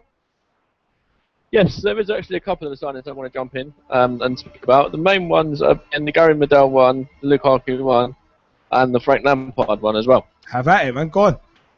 Right, so with the Lukaku one, I think it's a good move for both teams. I think Chelsea have signed Costa, they've signed Drogba, they've got Torres there as well. Lukaku would have been fourth choice. Realistically, looking at it, he would have been the fourth choice striker. So I think what they had to do was either loan him out again, which I don't think they could keep doing that. So I think the move is a good move to sell him on, but potentially it could be a better move for Everton because it might take Everton up to like the next level. Looking at the quality of Lukaku, the amount of goals he was scoring last season, the way he was working alongside some of their other strikers and like their midfielders that as well. Yeah. It could be a move that brings Everton into possibly even a Champions League spot for me. Well, the Champions League, in terms of Champions League spot, that's going to be fiercely contested this season. So, alright. It's one of them was between like a top 7. It's going to be fiercely contested. So, and by the way, Tottenham ain't getting it. Big shout out to Tyler. But yeah, the Dominique other ones with Gary Medel and Frank Lampard. Yeah, the Medel one, I think, is a great move for Inter. The way when he was playing for Cardiff last season, he was running that midfield. He was like the one player that would always get stuck in. He'd always be, he'd never shy off a tackle, basically. And when he was in midfield, you can tell he was there. He was like really, he basically ran the midfield for Cardiff. So they're going to miss him this season, I think. No, I hear that. I mean, the Medel transfer, if it happens, that's an interest. That is going to be an interesting one. That's going to be a huge miss for Cardiff. Because with them getting relegated as well, Medel could have tore up the championship. All right, we'll see. Yeah, and just finally, the Lampard one. Yeah. I think on your the Pitch Talk statement that you put out about loyalty in football, I actually wrote a comment back on that saying that the move basically proves that there's no heart anymore in the game. It's all about the money with these players now, because obviously Lampard's moved to the USA to do with Beckham, to kind of be out there. Well, it's finished his career off, really. But it is a lot of money in it for him. He's out there to kind of get, well, obviously to get a bigger wage packet. And I think to move to Man City shows that there's no passion there at all. Yeah, fair enough, he says he's not going to play against Chelsea, which I respect. But what's he going to be doing for Man City? I don't think he'll be starting too many games. I think he's a great player. He's a real, like, it'd be a shame to see him on the bench, but I think that's the way it will go. No, I mean, I just want to piggyback on that point and just say, I totally understand where you're coming from, and I said the same thing to the G-Man, but where's the loyalty to the players from the clubs? The clubs aren't loyal either, so, like, listen. There's no loyalty in football in general. And that's what I mean. There's exceptions. There are exceptions. Yeah. but on a general basis, it's not there. So because I just say this, because if you're- football if clubs you're- are ran like businesses, extremely badly run businesses, but businesses nonetheless. Listen, there was once a day and age here where the term journeyman wasn't associated with most players. Yeah, And the term journeyman was a negative. It was a negative thing. Or And, club you know, whore, such when as players Beckham knew that their club that they love were getting rid of them, they'd quit. They'd quit. That was it. That was them that's done their thing. Or if they were foreign, they're going back over foreign and they're gonna play for one of their older clubs. Now, I'll be an Arsenal fan. I'll be there like, oh, Tottenham want to buy me? What? Well, they're gonna pay me 200 million thousand? What? Okay. Nah, that can't be on. I'm just saying, if the club is willing to let you go, then you know, like if the club's not going to be loyal to you, then do you know what I mean? Like as I say, it's a double-edged sword. It works both ways, right? As much as we're criticizing the players, as I'm saying, and as I said this before, I personally believe Frank Lampard wanted to stay. I personally believe he wanted to be there till he retired, become a coach, you know, potentially become an assistant, maybe even one day become manager. Do you know what I mean? Or definitely be a part of the management setup. You see what I mean? But the club decided, you know, we have all of these other young midfielders that are, you know, talented. You're just going to be taking up space, and you know, we're just going to let you go and run with the youngsters in the midfield. And as I say, I think overall it's a good move for the club. But in terms of loyalty and respect, where was it? Like I said, you don't have to go and say to him, look, we need you to play every game. No, we don't. We have the youngsters with the legs and the physical, you know, stamina to go through most of the games. We just need you to come in, you know, maybe 10, 15 minutes in a handful of games. Maybe start the odd cup game here or there, be captain. And that's about it. You know, really what we want you around for is to go and pass on that knowledge to younger players. If he had a deal like that, like you say, it's for 2 years, you know, with the second year option being, right, we want you to do more coaching. What's wrong with that? I really don't see any objection to that kind of Get deal. your badges and we'll help you do This is it. Whereas I don't think that deal was on the table. So he said, right, well, if that's not the case, then I'll go to America. It's a bit of a slower pace. I'm walking. I can go and raise my profile. You know, make amends for my 9/11 comments, all that kind of stuff. You know, and okay, so the club happens to be co-owned by Manchester City. He does, as I say, me personally, I honestly believe he did not want to leave the Premier League. I think he wanted to go and be like the Premier League's all-time top goal scorer. I think that was one of the things he had in mind, and I think that's part of the reason why he come back. That, and like we said, it's about fitness. So, well, sticking with. Don't get me wrong. I have no issues with him going to America. I have no issues with, you know, him going to a co-owned club by Manchester City, even though that all sounds dodgy. We'll come back to that. But I have issues with him coming back to the Premiership and going to Manchester City. That's what I have issues for. And another thing I just want to stress: if he wanted to stay at Chelsea so bad, why does it have to be about money? Why can't he say, I'll quit, but I like to come in a couple of days and train with the kids and help you with the kids? Because I love this club, because this is what I do, because I'm Frank Lampard and I love this club so much that I want to help you make progression with the youth. It's not about that. It's about money. It's about money. Of course it is. but then having said that, right, sports careers generally last what? Maybe 10, 15 years tops. So they have us think, not these years. Sports careers go beyond into punditry and everything like that. So No. In my eyes, I'm talking about that's all part of the same career. No, but I'm talking about playing. The playing part where you maximize your earning, yeah, doesn't last very long. Like, to take it in a grander scheme and apply it to the general public, the advice now from a financial advisor is to save when you're in your 40s, right? When you're making the most money out of your career, generally speaking. So I'm saying this: if you're a player of any sport, right, the time for you to get your money is when you're young, because when it's over, it's over. Like they say in the NFL does not stand for National Football League. Not to the players. What it really stands for is not for long, as evidenced by, you know, David Wilson's retirement, or not retirement, but him being advised not to play football again thanks to his spinal stenosis, which I'm sure the Section 257 guys will bring up on their show, you know. But this is my point. We're saying this all about money, and that might be true. It might just be about the price tags if we're Jesse J, you know. But I'm just saying that if he can get his money now, let him get his money now. I don't have any qualms with that. I personally think, you know what, he needs to do that, because like I say, in terms of playing, when it's over, and it will be over very soon for him. I'm talking about the next few years. That's him done, dusted. We're moving on to either coaching or punditry or both. Yeah. So I mean, coming back to the Lukaku one, sticking with the Chelsea link. James said what he was trying to say earlier is that the Lukaku transfer was initially supposed to be 15 million, but because Everton made him their #1 target, Chelsea laid off whilst the World Cup was on, and then Everton had to up their price. And selling for Lady last season helped them make that big offer massively. And I could also see Everton getting top 4 next season. You may disagree, but I can honestly see it. That's what I wanted to say. I don't see Everton getting top 4. I see them. I see them definitely being in top 16. They will challenge for top 4. Top 6, potentially very, very good cup run. That's what I personally think. But I mean, also Kieran Riley wanted to jump in on this, and then Russ Vernon, and then we gotta move on. So Kieran Riley, how about you, man? Yeah. What were Chelsea thinking with the Lukaku thing? I think that's going to be a little bit of a gamble with Halifax Torres sort of like flopped. Why did your voice go high pitched there? Little bit of a gamble. I don't know. I love it. I'm an actor, so I can do it. He's got the vocal range.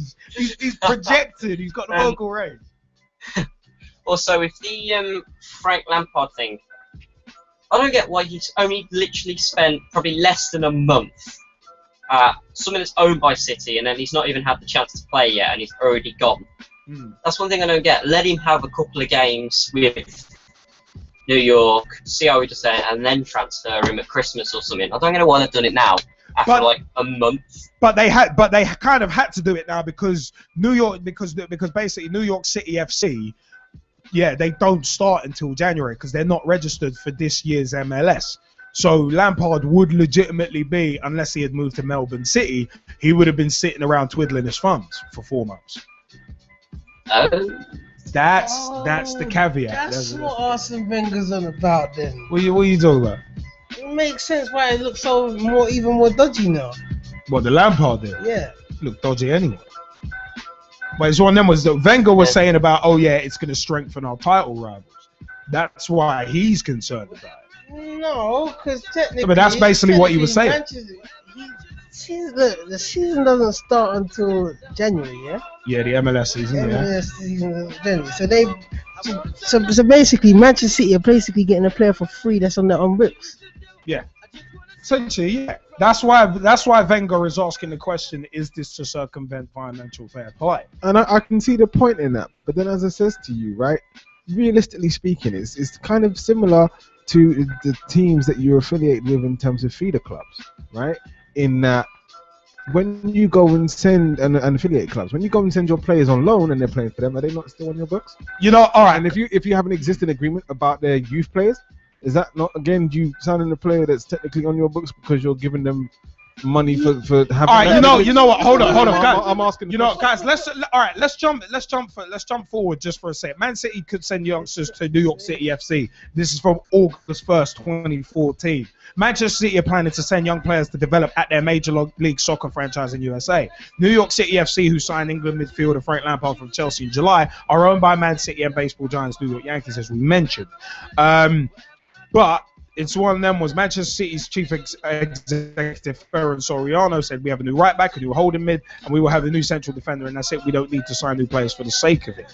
Now he also said, the former Barcelona vice president said, we are building a truly authentic New York team. This is not a Manchester City team or a brand play or a marketing trick. This is real. Now the reason why we're bringing it up now. Sorry, Kieran, we'll come back to you in a sec. The reason why I felt it was important to bring that up now is because essentially this feeder club thing. Yeah. And we've still got our special feature about future of the game, the system, which is going to kind of tie into this, which is why we're mentioning it now. It's a case of Man City sending young players to develop at MLS with New York City FC. Mate, they could use that, and they are using with the Lampard thing. They're using New York City FC as a reverse feeder club. So it looks like basically they're signing older players. They're signing older, more experienced, more seasoned players. They're signing them under the banner of New York City FC. This could end up as a conveyor belt. Lampard could be the first of many where they sign players who, if they sign for Man City, would be expecting a huge contract. They signed them for New York City FC, saying, yeah, you're a New York City FC player. But for the 4 months until the season starts, come play with us. You're on our books anyway. You have to, otherwise you breach contract. So it's a feeder club both ways, which should not be allowed. In my view, it shouldn't be allowed. It shouldn't be allowed. Imagine the furore if Liverpool, Man United, or Arsenal had a feeder club out in, say, Holland or something like that, or Azerbaijan, just whatever country, or Guam or something like that. Or Belgium. Yeah, is one of them. They had a feeder club out there, and players were being signed to that club, and then basically saying, well, don't worry about that club. Come and play for us. They're circumventing financial fair play. Well, I think that's what I don't agree with Arsene Wenger often, but I think he's got a point. No, I do think he has a point. I do. No, really, I do. But my thing is this, right? With how the whole feeder club thing works, I think that's the loophole. I really do. But most clubs who have feeder clubs or say it's a feeder club or an affiliate. But in Man City have not come out and said, yeah, these are our affiliates. This is our feeder club. They've not said that. They're just like, yeah, we own that club. So with them signing Lampard for New York City FC, it just looks like they're trying to play smoke and mirrors, in my view. But Kieran Riley, did you want to say anything about that transfer or any of the other transfers at that point as well? It's going back to the Lampard thing. I think, to be honest, I think he's getting a bit old now. To be honest, he's what, 36 now. Like looking at how long he's been in football, I'm thinking he should think about ending his career. Because looking at one of the players I know, Jody Craddock, who did play for Wolverhampton Wanderers, but he's now retired. Yeah, I remember. He was in for a fair amount of time, but he's now he's 39. And he called his career in about 2 years ago because his run went poor as you get older. Yeah. So I'm thinking it's about time he should start ending his career instead of carrying on just for the money. No, I hear that. I mean, I think the Man City sending youngsters to New York City FC is an interesting one because they'll just sign older players to replace those young players temporarily. Well, the thing is, right? It's a revolving door. I have an issue with Manchester City sending these young players over to America, right? Because unless they come under the homegrown rules, so that they're young English talent, right, or talent that would classify as being homegrown because they signed quite young. Well, the homegrown rule has a huge loophole in it, but anyway, go on. No. But even if they're within that loophole, right? If they're not, how is it beneficial? So does that mean that all of their homegrown talent? It'll be beneficial to Man City and no one else. No, but I'm saying, does that mean that all? Let's hold on to that point because we're getting the quote unquote homegrown talent. Are they the ones that go and all of the others stay? Yeah. Is that how that's going to work? Because as I say, in terms of like work permits, etc., they're not in Europe, so they're not going to have any European naturalization or exemption. So how does that help? So let's say, unless all of their European talent or homegrown talent, right, you're going over to America to play in the MLS, and they're going to be over there for however many seasons, then, as I say, for me, it doesn't work. Whereas, for most teams in Europe that have European feeder clubs, it's like, well, look, we know that you have a work permit issue, so we're going to send you to our feeder club for however many seasons, or send you on loan to this other European club for however many seasons, and that's how we're going to circumvent that. I mean, it's a good point. I mean, you know what? Yeah, I mean, Ross Vernon's been waiting for a while to jump in as well. Did you want to jump in on these transfers, Ross? Yes, I did, Liam. The two other transfers I would like to jump in on. Shoot. First one is Lampard to New York City, and like you've been saying, I agree. He's just a feeder club for Manchester City, and he's already on books for Man City, so basically he's got to join that. But when I saw his press conference when he actually joined New York City, he actually said he wasn't sure where he'd be playing next season. There was talks of Melbourne City, amongst others, clubs for him to join. There was even talks for him going out on loan to LA Galaxy. Claudio Ranieri, the director of football in New York City, said in the press conference when he got unveiled. So there was talks in playing in the MLS this season to get used to the style of football that is running them in the MLS. But he requested to Mancini, because Mancini confirmed it last week, that he doesn't want to play against Chelsea, which for me, he's left Chelsea now, so that's in the past. You don't matter if you're playing for, just for example, you're playing for Arsenal and you come up against one of your former clubs. If the manager wants you to play, you should play in that match. And now regarding Romelu Lukaku, is a brilliant signing for Everton. I can't see why Chelsea have got rid of him, because like you guys were saying, it was he could have stayed there. Drogba was just being fetched in, could mentor him, help him along, game move to the better player, just because he's being brought in on a player coach role, so he could have helped him get a bit better in training and maybe play in up front with Torres instead of Torres alongside Costas. I've seen a few Chelsea matches and Torres and Costa don't seem to work for me. I know it's just friendlies, but that partnership up front doesn't seem to work. But for me, Lukaku should have stayed at Chelsea. And for me, Lampard, good move to New York City for him. And I think he wanted to come back to the Premier League. And for me, if he wanted to come back to the Premier League, I would have tried and see if Chelsea would go back on loan, take him on loan for the 6 months, because the MLS season doesn't start, is from March until November, the MLS season. So he won't be playing again until March when he goes back in January, but apart from the friendlies they have there. Well, it'll be game time over here, and he's probably the reason why he's come over here, he was saying, is because he wants to be in Roy Hodgson's plans for the upcoming European Championship qualifiers that we've got in September time. So he wants to come over here, try and impress Keith Fair to be involved in the England squad, because he's not announced his decision whether he's going to retire yet or not from the England setup. Well, we'll see. Well, it's one of them. I mean, we'll see in terms of what happens with that. But I mean, for us, Lampard, Lukaku, Double L, both the Chelsea links. Right. Questions to be asked. But you know what? We are going to move and groove into our next segment, but not before we give a few shout-outs. InSitu.co, our official facilities provider. InSitu. InSitu.co is their website.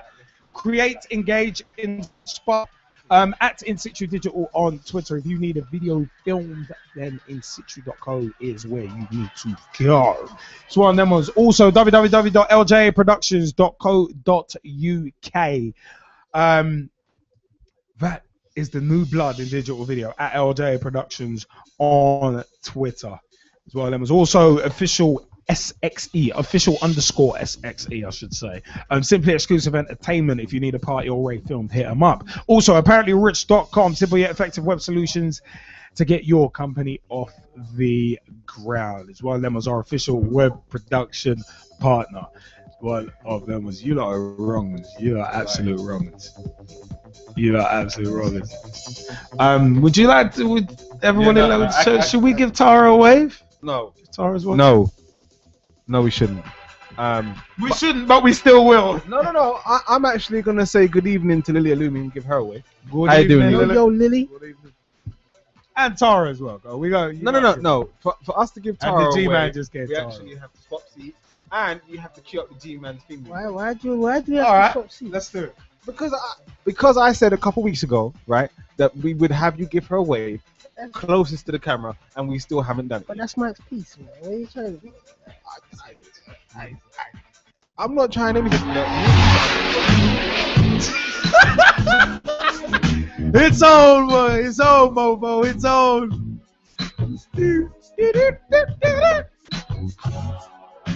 Hello, Tara. Tara, that's for you, yeah? Don't say we ain't for the people. G-Man. We the people for the people, man.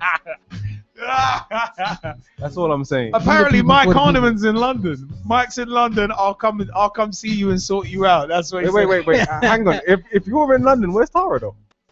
I'm just asking the question. I'm just asking the question. And hi, Lily. Thank you for responding this guy. Don't worry, man. We only do this to keep you on your toes. You get me? Keep you on your toes when you when you get back home. We know what you're gonna do. Red roses, petals on the floor, candles, red wine, soft music. Get me bubble The T-Man was gonna start rapping. You get me? I know exactly what Michael's gonna do. So don't listen to those dudes in London. They don't know about me. They don't know about me. I'm Mike Harneman, Storm FM manager.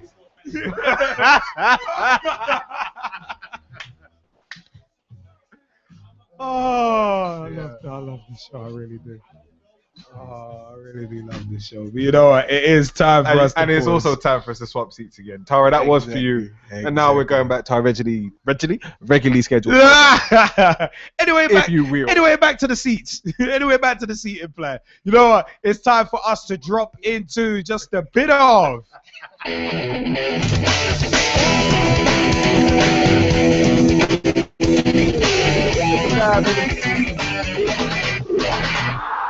Pitch Talks special feature.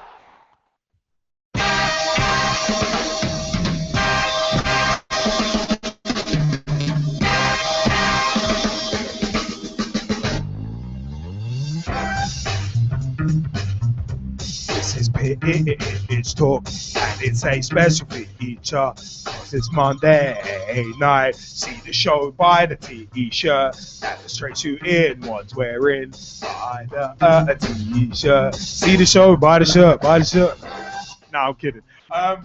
But we drop into a special feature. We had part of it a little early because we felt it added to the conversation. But week 2, Future of the Game, of our Future of the Game special feature series, and this time we're focusing on the system. Now, the FA Commission set up a new 4-point plan to boost English football. This was from back in May 8th, 2014. The creation of a new tier within the Football League to accommodate Premier League B teams was at the heart of the Football Association Commission's 4-point plan to boost English football. The review also called for a ban on non-European players play outside of the top flight and a reduction in non-homegrown players in Premier League squads. It also wants to develop strategic loan partnerships between clubs. The suggestions are a response to a growing lack of English talent. Liverpool, Manchester United, Manchester City are among clubs that have already shown a lot of interest and enthusiasm, in inverted commas, for a new league for B teams. FA Chairman Greg Dyke told a news conference. According to the review headed by Dyke, only 32% of starters qualified to play for England in the 2012-2013 Premier League season, compared to 69% 20 years ago. The Commission's proposal set an ambitious but realistic target of increasing the number of English players in the Premier League to 45% by 2022. The FA's report added, this is still lower than the figures being achieved in Germany and Spain today, but it would take English football back to a figure last achieved in 2000. England manager Roy Hodgson said he welcomed the proposals, but he added, I am just one voice of many who have contributed to this important study, and I hope the debate that has been provoked can lead to some real developments in our game. The most controversial proposal would be establishing a new League 3 in 2016-2017, made up of 10 Premier League B teams and 10 football conference sides. B teams could be promoted and relegated between Leagues 1, 2, and 3 and the conference, but could not play in the championship and must always be at least one division below the full side. They would also be barred from entering domestic cup competitions like the League Cup and FA Cup. The B team squads would require 20 out of 25 players to qualify for the homegrown rule, and no non-EU players would be allowed. 19 players would have to be under 21. The Commission also recommended a phased reduction in the number of non-homegrown players in the Premier League from 17 to 12, reaching their target by 2021. A cap of two non-EU players per squad had also been proposed, plus a ban on non-EU players outside of the Premier League. Now, Greg Dyke said, actually coming back to that, actually, the strategic loan approach is designed to allow clubs from the top 2 English leagues to loan players to a lower division partner club to enable greater opportunities for 18 to 21-year-old English footballers. Dyke said this isn't about players even for 4 years' time. This is for players for 10 years' time. This is to win the 2022 World Cup, by which time I'll be long gone. He added there was a lot of enthusiasm from big clubs. I don't know. I don't care. This is like when he says, "I'll be long gone. I'll be gone to November. I'll be gone to November." I'm just There's like, a joke there. There's a joke there. But really? Liverpool, the Manchester club, Stoke, Tottenham, they have no problems with me mentioning them on this. So quite a lot of clubs recognise the problem they have got, he said. The gap between the academy and the first team has widened significantly in 20 years. Many of the clubs we spoke to called this the Bermuda Triangle or black hole of English football. We're going to be a black hole! Sorry. I had a balls of steel moment there. Oh, no. Yeah, there's no, not an Bermuda. no, Yeah, no. I can't coin an Just no. But anyway, in response, the Football League said the review may not contain a solution that is acceptable at the current time. However, it said it would continue to engage with the Commission to establish whether there is a solution that meets its stated objective, but does not leave the Football League carrying a disproportionate or unreasonable burden. The FA Commission was made up of Dyke, Hodgson, former England managers Glenn Hoddle and Howard Wilkinson, plus England internationals Rio Ferdinand and Danny Mills. Football League Chairman Greg Clark, Professional Footballers Association Chairman Richie Humphreys, FA Vice Chairman Roger Burden, and Crewe Alexandra's Director of Football Dario Gradi were also part of the 10-man commission. It sought contributions from more than 650 people across all levels of sport in England and abroad. The next step was going to be a consultation period on the report's proposals. No firm date was given for a final decision. Now, the B team plan in summary was 10 Premier League B teams and 10 from the conference will take part. 20 of the 25 players in the squad should qualify for the homegrown rule, which has loopholes anyway, which we'll get into. No non-EU players allowed. I'm going to get to that point as well. 19 of the 25 players in the squad should be under the age of 21. And the 4 problem areas identified by the FA Commission were Area 1, inadequate and insufficient playing opportunities for 18 to 20-year-old elite players at top clubs. Area 2, regulation of the player market in England is not effective in preserving the desired balance of British, EU and non-EU players in clubs. Area 3, coaching and coach development, especially at grassroots level, have not yet reached a satisfactory level and impact. And Area 4, England lags behind in quantity and quality of affordable grassroots facilities, particularly in the provision of all-weather pitches. Now, on the 6th of June 2014, Football League clubs have no appetite for Football Association Chairman Greg Dyke's plan to set up a new tier for Premier League B teams. Football League Chief Executive Sean Harvey said it was not popular. It's fair to say there is no appetite among clubs for the use of B teams or strategic loan partnerships in the football pyramid, he said. Dyke warns that a failure to adopt his plans to improve English football could lead to a bleak future for homegrown talent. At the heart of the FA's commission, 4-point plan was to create the tiered thing that we mentioned. Harvey admitted that other aspects of Dyke's plans were more well received during the 2-hour briefing at the conference in Portugal. They did share his overriding concern about development of young English footballers and supported a number of the report's other recommendations. But we will continue to work with the FA to help find solutions that will be supported across the whole game. And Greg Dyke has actually said that he won't give up on the plans. He told politicians the game is not over yet. He made his comments to the culture, media and sport select committee as part of their bidding process into the 2022 World Cup, which was awarded to Qatar. We'll get into that sooner rather than later, but that was from the 22nd of July. He said I don't rule it out. He said a lot of Premier League clubs and particularly managers read the report and were totally in favour of the analysis.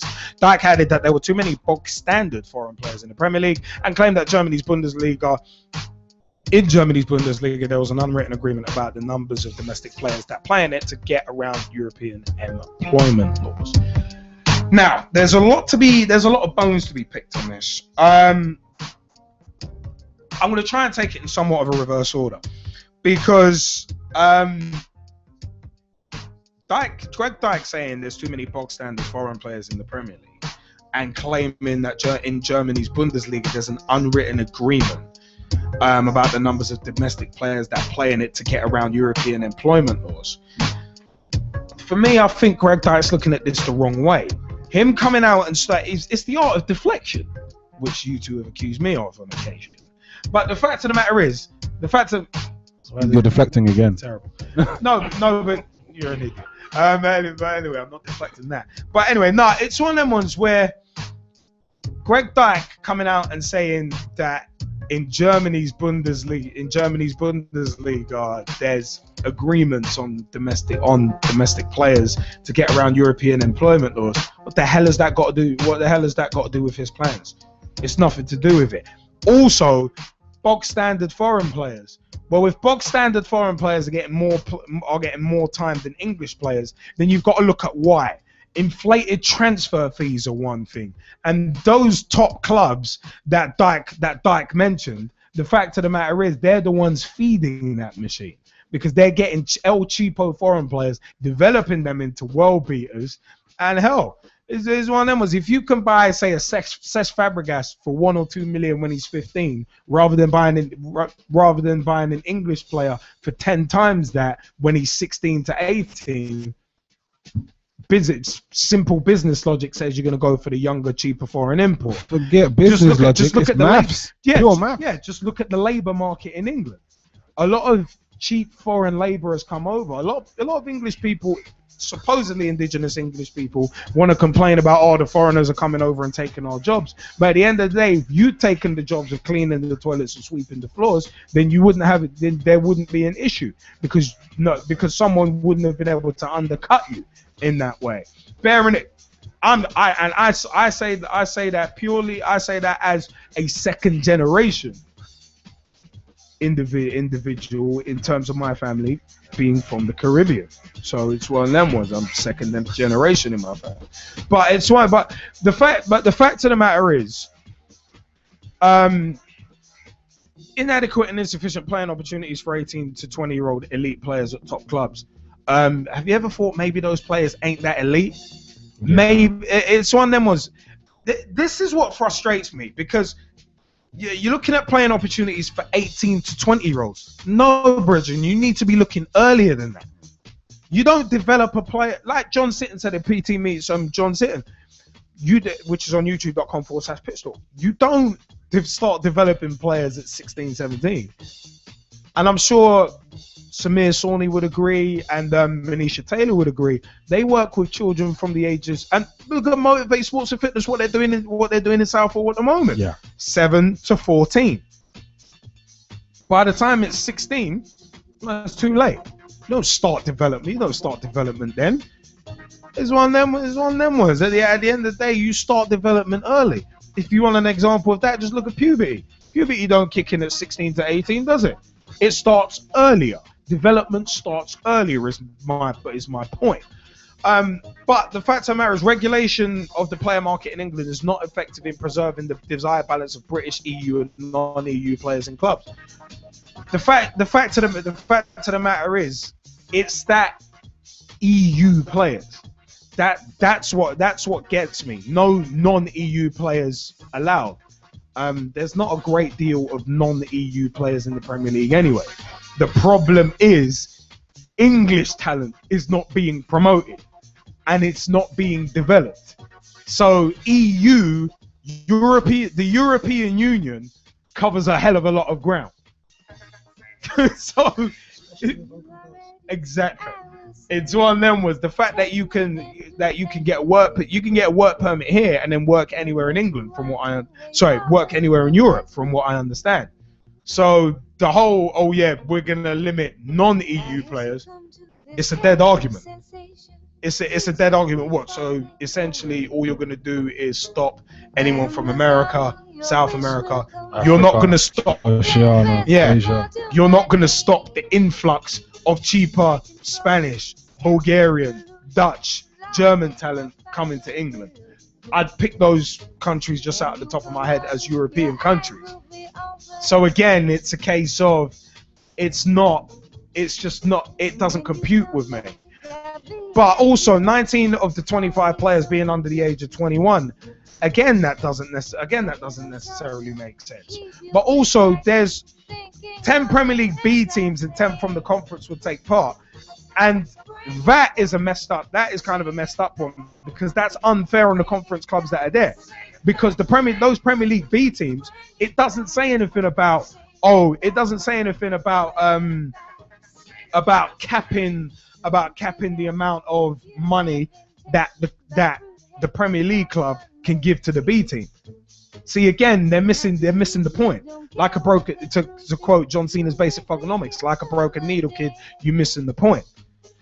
And the fact, but for me, the fact of the matter is, that's crazy. The fact of the matter is, it's one of them ones where it's like, I can't get my head around the fact that they're thinking that it's gonna stop this conveyor belt of cheaper foreign talent. It's not going to. And also, I mean, I said, with these Premier League B teams, the B teams are essentially just going to end up like Glasgow Rangers, aka Newco. They're just every season they're going to get promoted, and then it's going to be one of them ones. You're just going to and let's say Liverpool have a B team, and was it one of the rules, one of the stipulations was that not the strategic line. We're going to come back to that in a sec as well. There was this one about the B team having to be a league below, and it's one of them ones. That's one of them ones where, to me, again, that doesn't make sense, and that can get messy. Because imagine, let's take QPR, who've just been promoted. Let's say QPR have a B team that are in League One. They can't go any higher than that because of the stipulations in this B team proposal. They can't go into the Championship because of that. And then you look at QPR if they're in the Premier League. If QPR were to get relegated to the Championship, then in theory their B team gets relegated from League One to League Two. But what if their B team have just won League One? They're getting relegated based on what their proper team, based on what their A team does. You see where I'm going with this? How it doesn't make sense. To me, it just doesn't make sense. And also, a lack of adequate grassroots facilities. If there is a lack of adequate grassroots facilities, tell entities like Sport England not to cut £1.6 million worth of funding for grassroots football. Am I the only one who's seeing this as weird? Like this is what I don't get. It's all good thinking. Yeah, we need to improve English football and coming up with this stuff. But you really need to think. You really need to think this through. I personally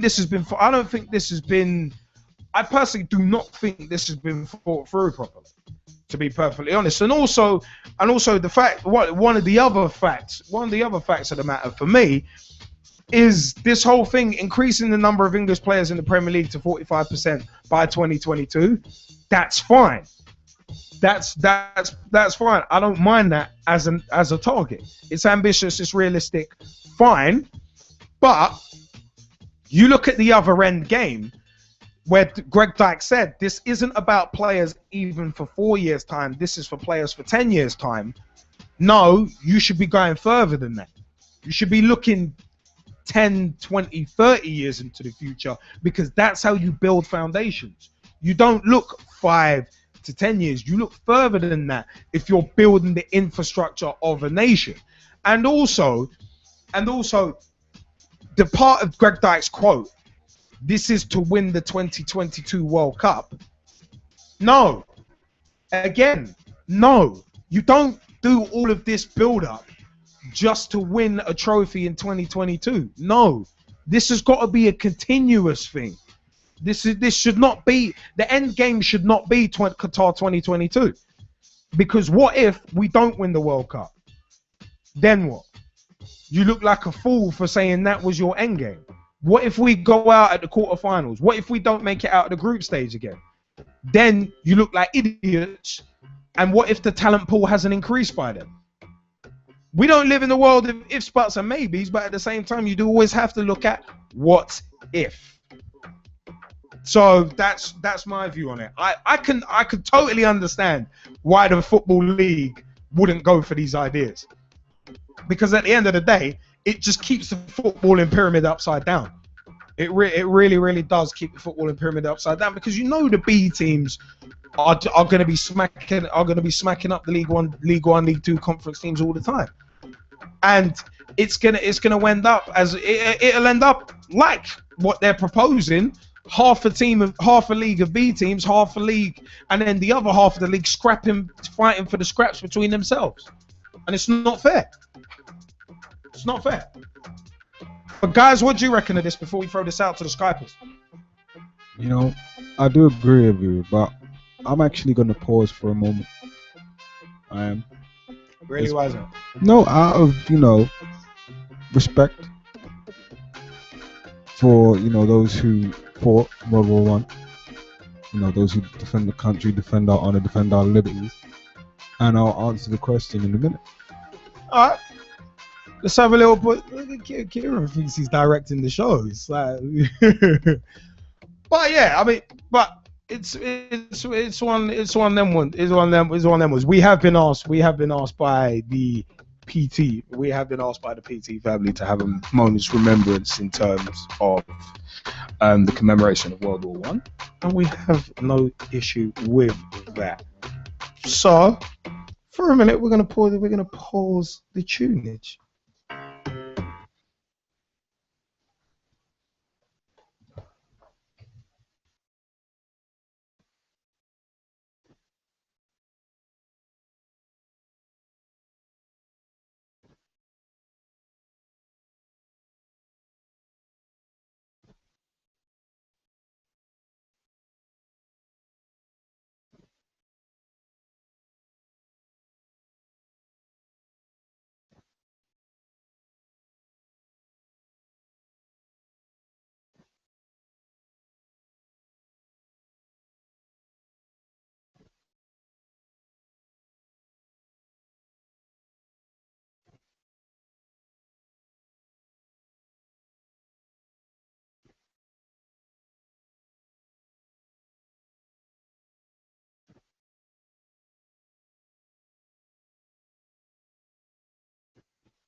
So Jesse, you wanted to you're gonna have at the B team. Yeah, I was. Guys from Greg Dyke. And I think overall, it's nice that he's come up with a plan.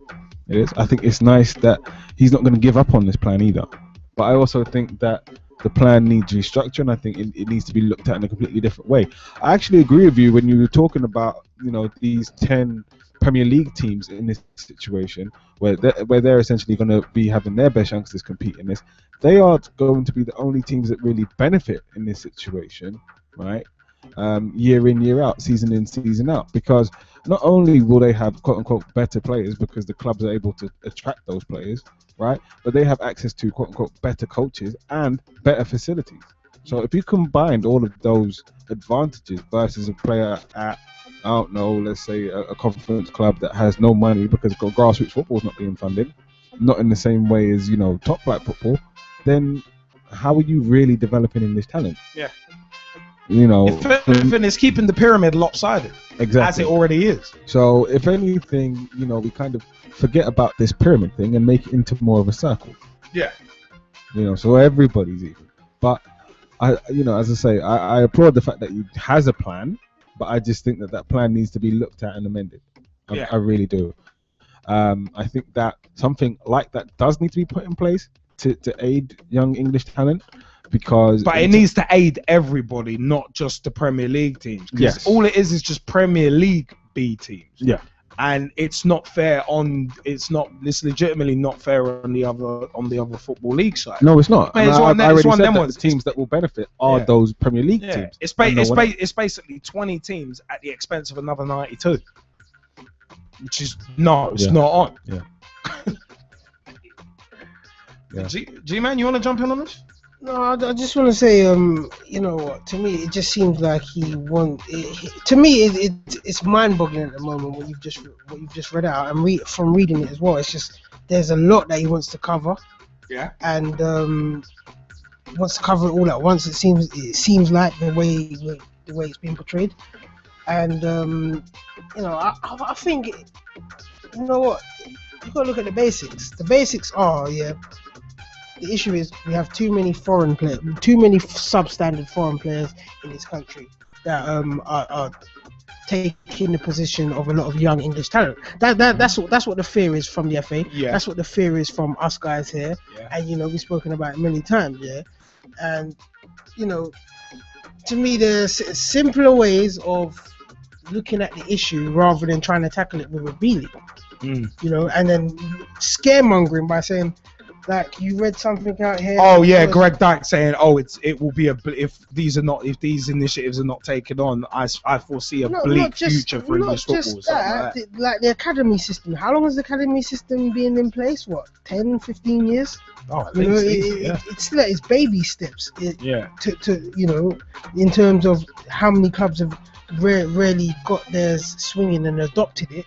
You look at the well, you look at a team like, say, Chelsea, who have an academy but basically don't use it. Yeah, well, those players never make it into the first team. We had that on a Pitch Talk Push Point / Rant of the Week in terms of Chelsea FC and the glass ceiling for young players. I'm trying to get a point where he said something about the gap widening between the gap widening in the academy and the first team have widened significantly in the last 20 years. Many And of the the clubs Bermuda we Triangle. spoke to pulled, to me that's a joke. At the end of the day, all that's happened is, you know, in football, and you and Jesse touched on it, a lot of clubs are spending a lot of money on bigger players. They're not giving their youth a chance. And what has to be eradicated is the spending money on bigger players. Yeah. And giving the chance to the youth players.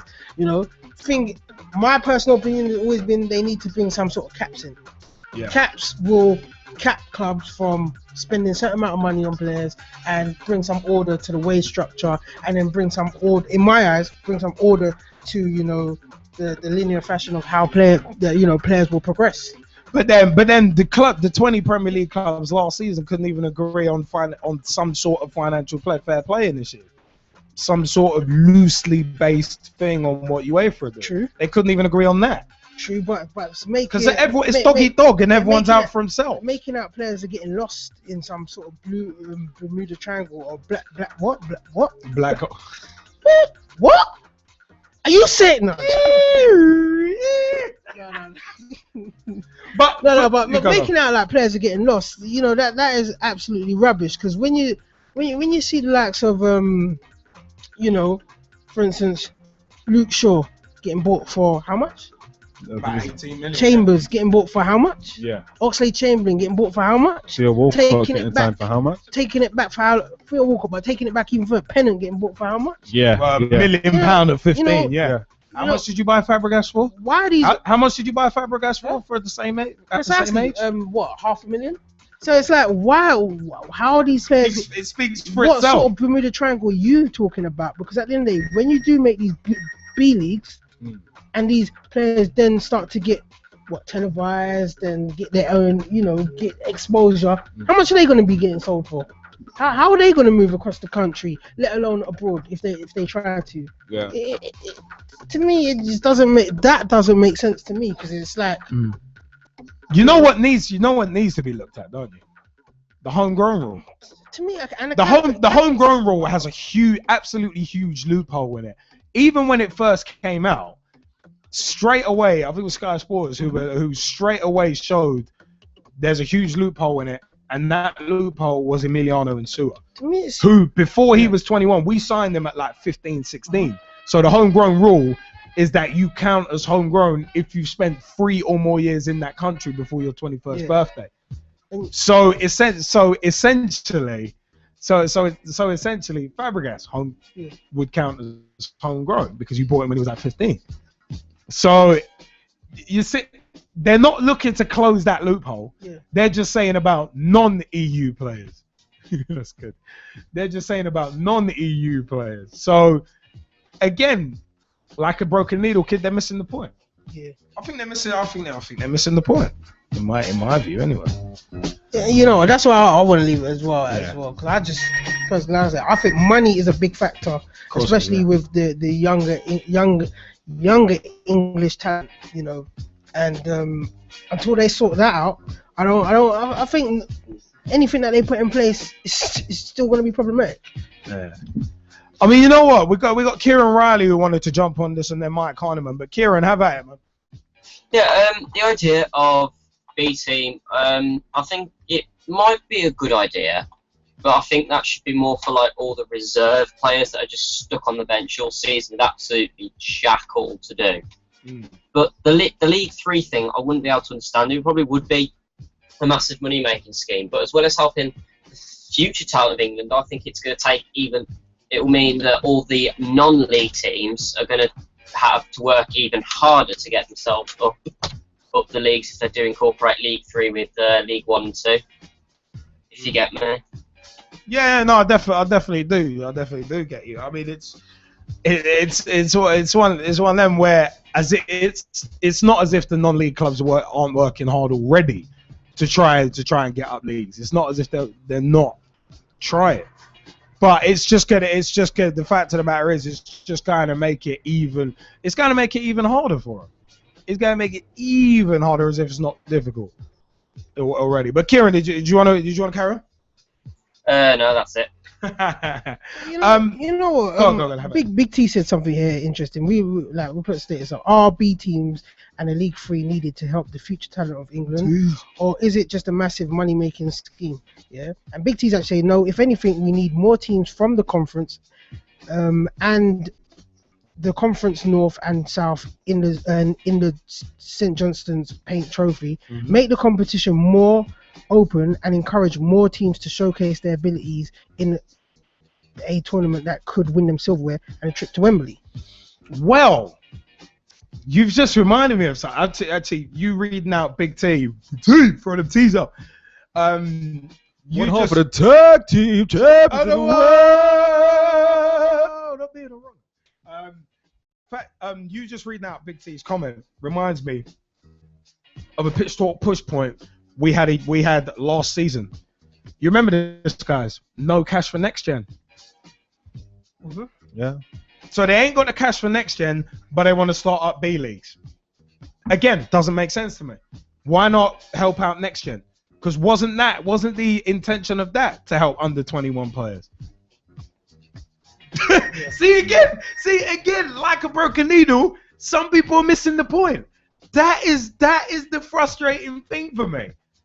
This is where the PTB in football, the powers that be, have it baffled.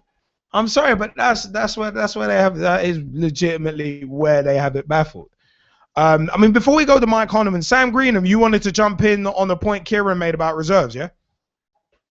Yeah, it was just a quick one. If you get like teams like Chelsea, Man City, for example, they'd have people in their reserves like Stefan Jovetic who'd be going up against League 1 teams if they did use reserves. Yeah. Would that really be fair? No, not at all.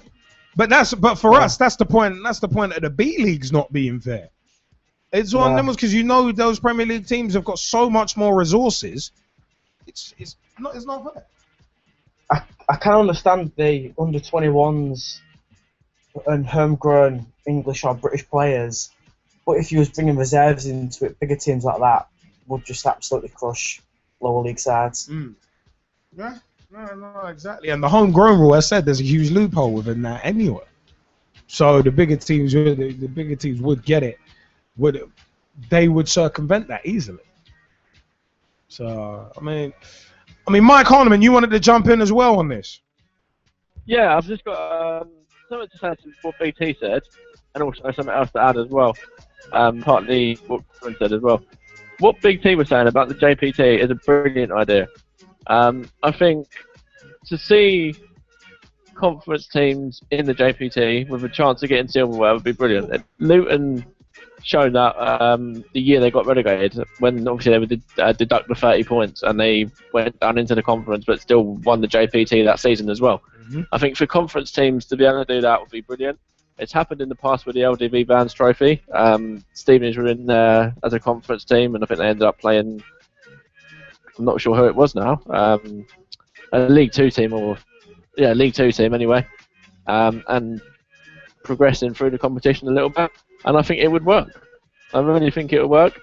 But the whole idea of League 3, well, that's totally different for me. I don't think that's going to work at all. It's going to, well, obviously, as a League 2 fan, supporting a team which is up and down, obviously, has been up 2 leagues, then got relegated again just the season gone, and is working back to try and get get up to League 1 again at the first attempt. It's going to be a big challenge if League 3 is introduced. I hear that. I mean, any of you guys want to rebuttal to what Mike has said?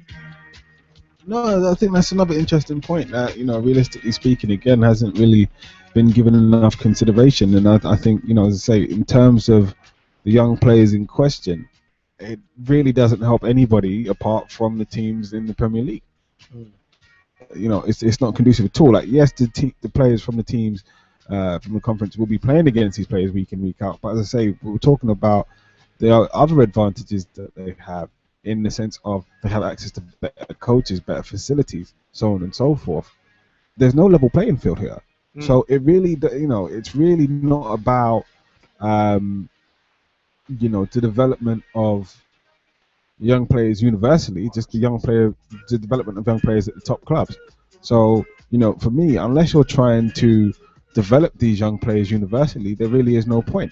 I mean, let's just look at Everton's conveyor belt just for a minute. If we talk about the likes of, say, Wayne Rooney, and more recently a Jack Rodwell, and even more recently, you've got John Stones, and you've also got Ross Barkley, right?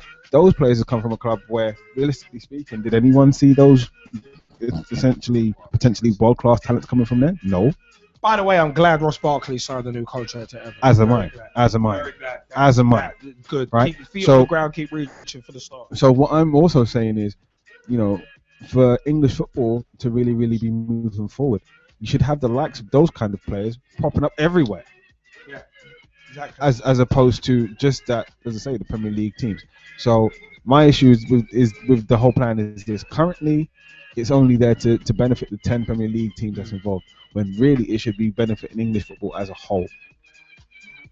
Definitely. And for me, the main way to do that, like I say, you have to put the same money into the lower levels of football, all the way down at grassroots. Otherwise, what are you actually building on? Very true. Very, very true. You know what? We're your Monday Night Footballing Fix. I am Straight Shooting LJA. And I am the G-Man. And as always, I'm Jezzy Fizzle. We got more show. So, what we're going to do, and a big thank you to the Skypers for their opinions so far. We're in the home straight of the show. And what we are going to do is we are going to have a little bit of a laugh. I said, we're in the home straight of the show, and we're going to have a bit of a laugh because it is. No, don't mind this bit. Ignore this bit, but look at this. Right?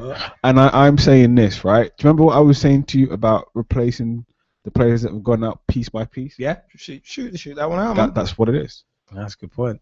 Southampton on the verge of completing a loan deal with Inter Milan player. I can't see from here, but Inter Milan. And Hey there. Ta-da! No kidding. Oh, you know what? Let's stick on that laugh because it's time for.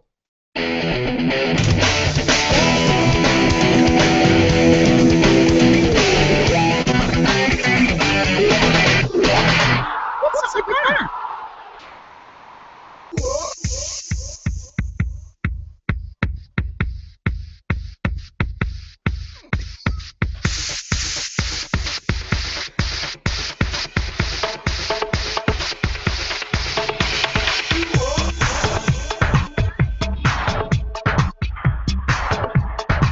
We have a caller on the line who I think is being chased by the police. Yeah, I've been chased by the police before, so it's nothing different. Whoa! What's going on, JBK? How goes it? Yeah, I'm alright, man. How you doing? Yeah, not too bad. Not too bad. Remember, it's West London. This is a natural sound for us. This was terrible. I was going to say the same about South East, but never mind. Oh my God. The South East haven't got anything on us nowadays. Wow, that's like being the most popular man in jail. It's nothing to be proud of. But, yeah. Shouldn't be, but you know, still, it's a commodity right now. Oh my good God! Oh my good God! By the way, how was futsal tonight? It was alright. Totally different game to 5-a-side. Totally different game to obviously 11-a-side. And very very fast if you're used to playing on that type of tempo in football. No, that's good. No, that's good stuff. By the way, my Ibis FC teammate Namo has said, "Hey, you've been a great addition to his Tuesday team." So good stuff, man. Good stuff. Cheers, man. Thank you. All Anyway, good. how's everything been on Pitch Talk? Not too bad. We've had an interesting show, and we're about to get a bit more interesting. You sticking around for the last half hour of the show? I will try and get home first before I do that. All right, cool, Yeah. cool. Yeah. But you know what? 'Cause it is good to hear from you. It is good to hear from you, dude. But you know what we do? We do have to move. We do have to move on, though. Hopefully, all is good on your sides as well, though. Definitely will be. I'll probably speak to you guys either now or next week, whichever one. Yeah. All good, man. Yeah. All right, no worries. I'll speak to you guys soon. Take it easy, JBK, and thanks for calling your Monday Night Footballing Fix. Oh yeah, there we go. There we go. Take it I'll easy, see you Jamie. guys soon. Hopefully everybody's all right, and let's see how the season goes this season. I'll be at the Community Shield this Sunday as well. Good stuff. Good stuff. I'll let everybody know how it went on Sunday, on Monday. All good, man. Can't wait to hear it. Can't wait to hear it. Remember, results and analysis will be back next week as well. So. Definitely. All right, Liam, LJH, Jazzy Fizzle. I'll see you guys. Well, and G-Man. I was going to say, don't forget the G-Man. That's just cold-blooded. So I know you just come back from holiday, so I wasn't too sure if you were there or not. But He's here. Always here. Me in here. Hopefully everybody's all right, man. Yeah. Cool, man. Yeah, nice one. See you later. Take it easy. Thanks, Jamie. All right, bye. You know what? That was Jamie Two-Man Bailey, a.k.a. JB. Two ladies Bailey nowadays. But you know what, yeah? What's up with that? We're actually going to start it with a couple of funny tweets. We got to start it. We got to start it off like this because you know what? Big T has said the last time this many men left Southampton, it was the band on the Titanic, which is cold-blooded. But he's also sent in as well, vanishing spray to be used in all Premier League games except those involving Arsenal. Unfortunately, there's a huge risk of Jack Wilshere mistaking it for cocaine. Wow! No, he went in. Oh my word! He went in. No, that's terrible. That is terrible. Woo! Wait, did he mistake it for cocaine during the World Cup? That was poor. That was I poor. was gonna say, like, you That need was- to fire that your was writers poor. with That was but poor. Your writers need to get taken to the glue factory for that. That was poor. But you know what? Another funny one. Oh yeah, I remember that dude. It's one of them was another one. Louis Van Gaal has announced that Tom Cleverley will captain Manchester United for the forthcoming season. In other news, Satan has just died of hypothermia.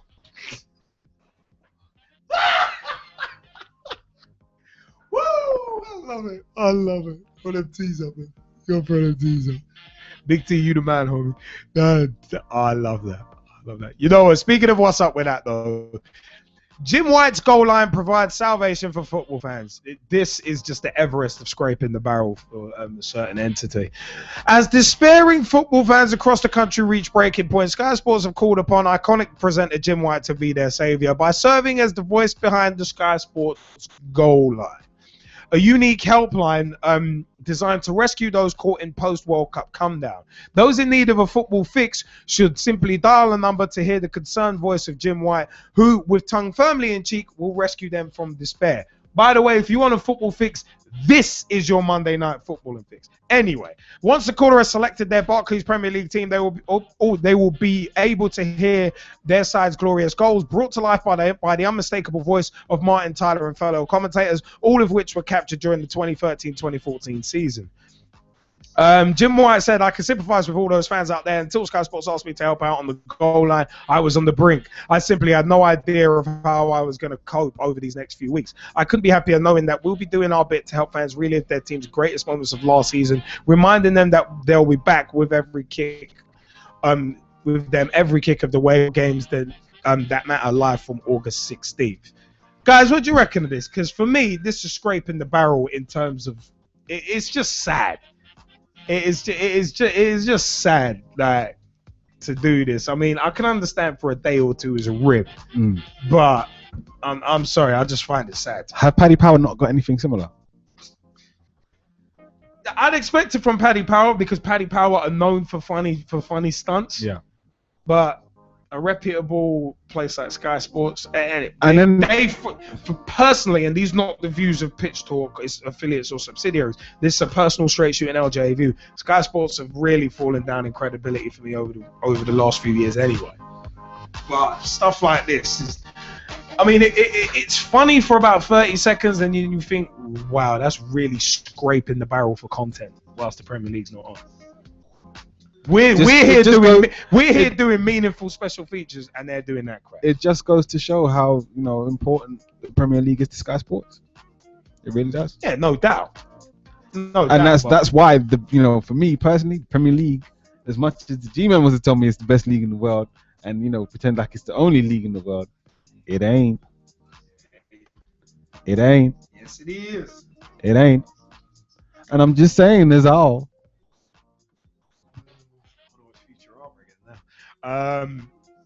G-Man, you want to jump in on this? I just want to ask Jesse, who does he prefer to watch? Man United or Liverpool, or PSG versus Monaco? What, in the preseason or during the actual season? Anytime. Well, everybody knows. No, but everybody knows Man United's in my heart. So, I can't not say Man United. You know this already. But having said that, right? I must have constipation of the brain. I know. Sorry, though. Sorry. You know I couldn't help it. Right, sorry. You were saying? This season's gonna be fireworks. Hey. Look at this one you want to talk art of deflection. He's trying to take himself out of it after losing that bet a year ago. Where's he going? What is he doing? That was one swipe too many, Lee. One swipe too many. Where's he going? Where's he going? Jesse's going home. No! Don't worry, he'll be back. Like Arnold Schwarzenegger, he'll be back. But what's your view? What's your view on this? I'm just run it by me one more time. The Jim White thing. Sky Sports setting up a line that fans can call just to get a bit of a football fix. when they should really be joining the Football Revolution, your Monday Night Footballing fix, which is pitch Let talk. me repeat that again for you. Tell me about it again. I don't really get it. I just that's what I'm trying to get. What's up with that? Because it's what is up with that. I just don't get it. That's pointless. And any fans that actually rang it, I've got to say you're ludicrous. You're absolutely sad. It's sad enough there's fans out there doing updates for friendly football like full time and everything. It's sad enough that there's fans out there that are actually griping over their teams losing in matches and pre-match and whinging about and it's bad enough, it's bad enough that before the season's even started, people are judging their teams and players' performances, But that, to me, is just another one of those moments where I don't understand it. I don't get it. These are like gimmicks you can't buy. Yeah. Gimmicks you just can't buy. These are gimmicks you wouldn't want to buy. These are gimmicks that if someone these are gimmicks that if someone paid me to come up with them, I probably couldn't. It's madness. But if any of the Skypers want to jump in on this, let us know. But you know what? Yeah. I love this story. Singaporean given 3-year jail term for bribing referees. Now that's the serious issue. As Jezzy walks back in the room, this is a serious issue. Singaporean given 3-year jail term for bribing referees. Now, that's only part of the story. Singaporean businessman Eric Ding Siang, yes, that's his name, Eric Ding Siang, was sentenced to 3 years in jail on Thursday after being found of bribing 3 Lebanese referees with prostitutes to fix them. I told you it was a serious issue. This is from July 24, 2014. Ding, who's 32, was found guilty last month of the offence prior to an AFC Cup fixture between Singaporean side Tampines Rovers and East Bengal of India in April 2013. Local media said Ding's defence counsel, Hamidul Haq, told the court his client planned to appeal both the conviction and the sentence. Last year, referee Al Sabak was sentenced to 6 months in a Singapore jail after admitting having sex with a woman hired by Ding.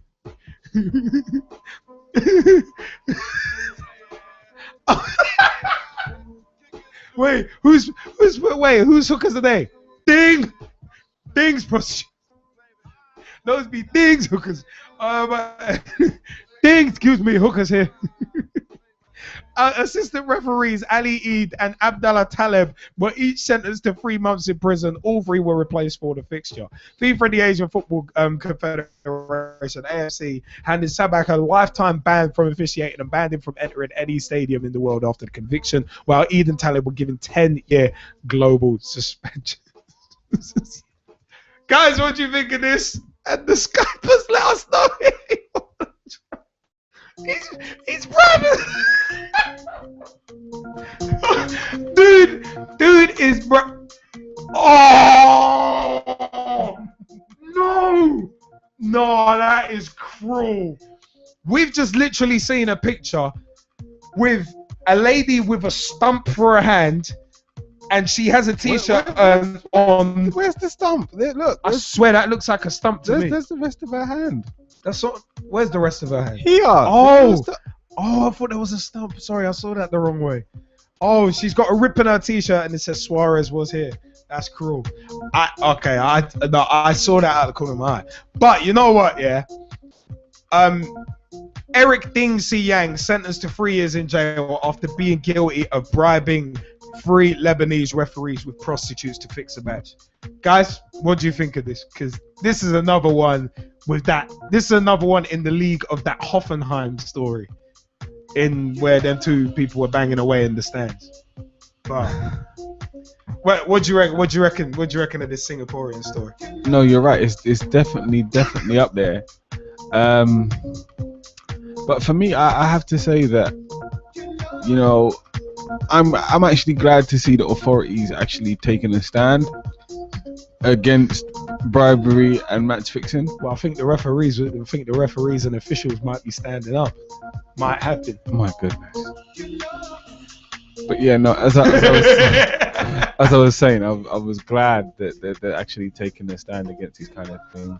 And I'm glad the hookers weren't called to be witnesses. Well, you stop. They were. It's not me. It's Ding that's got the problem.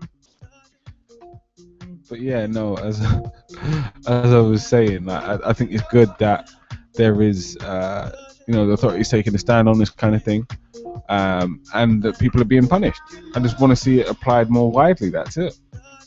I think it's a good place to start, but that's all that it is. It's a starting point. It's more about where do they go from here in terms of punishing that victim. The offenders go to jail, and the hookers continue to walk the streets.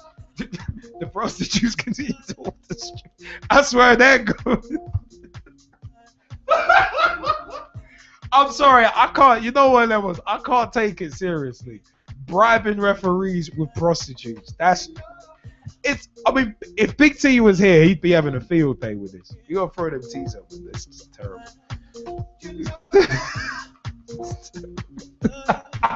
One half of sorry, the tag team champions of the world. There's always a moron, isn't it? Don't score us. Don't score us. Yeah, it's one of them. That's Was hilarious. buying a Chelsea shirt just to take the Mickey out of Torres is funny. Oh my god. It's all going on in the Skype chat. G-Man's getting called out. Funny. Don't worry, Mike. G-Man's got Tara now. Oh. I'm kidding. I never went there, but you know what? I've got to say, yeah. What happens in MAGA stays in MAGA. To be honest, Oh crap. But it's just craziness. But you know what? Yeah. To Eric Dingsy Yang, all we have to say is 5 stars. -5 stars. that's all we got to say, because it's messed up. But you know what? The final story we have tonight.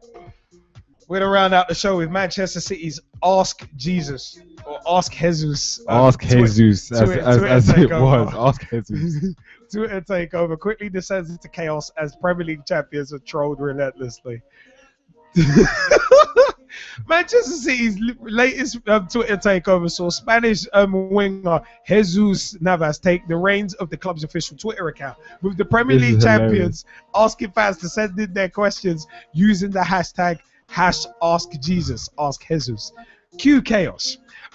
City's newsfeed immediately filled up with questions from fans and pranksters alike, who were keen to ask Jesus Christ the questions they'd long seeked answers for. So Manchester City at MCFC is their official Twitter account, and they put #Ask Jesus. Got a question for @JNavas, which is his official Twitter. We're sitting down with him today, so get them in now. #MCFC. Michael @Mike_Cancer said, can you perform a miracle and make Daily Blind see again? Which is clever.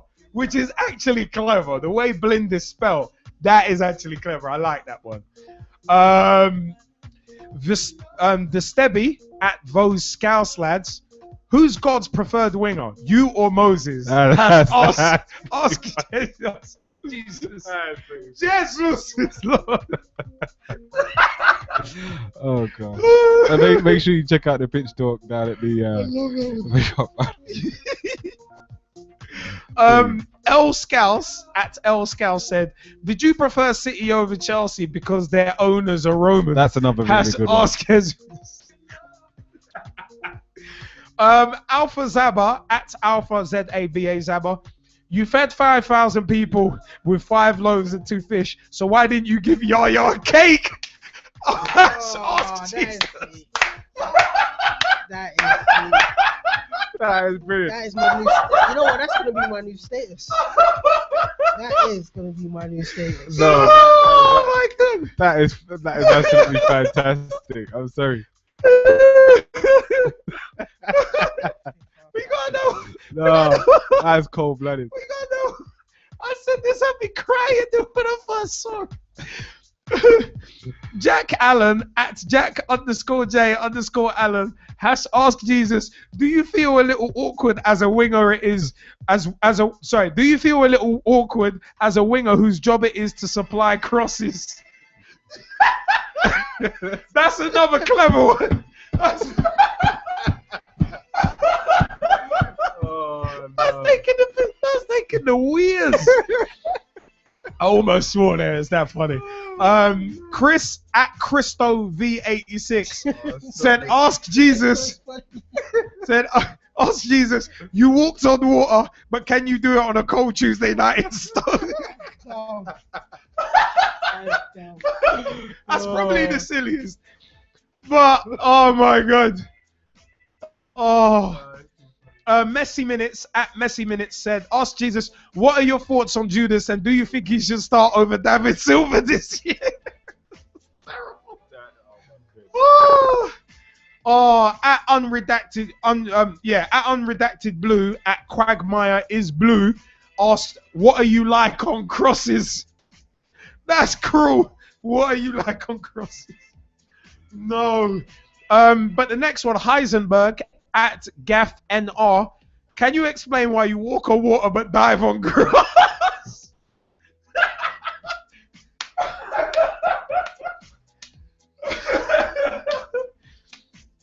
Oh, we got another one. We got another one.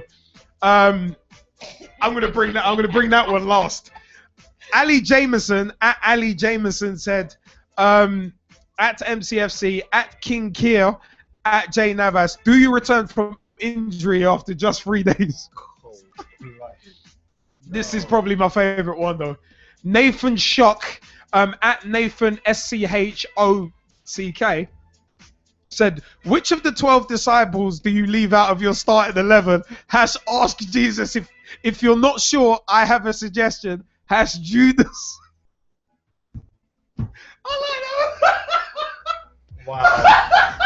Wow.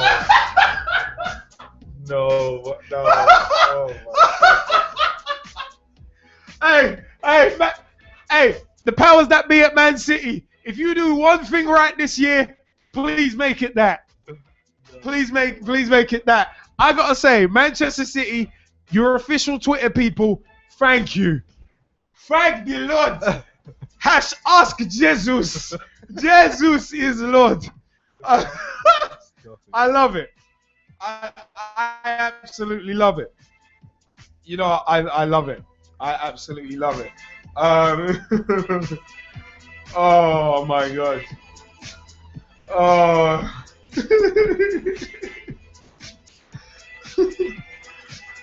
Oh, that is absolutely tremendous. Oh, thank you, Man City. That's the only time you're ever going to hear me say that. But guys, what do you reckon? What do you reckon of Ask Jesus or Ask Jesus? What do you guys reckon? I think that the Twitter family made it even better than what they thought it was going to be. I really do. That thing just, wow.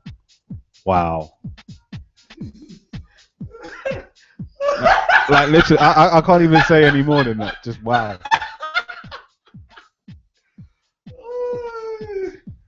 G-Man, your views.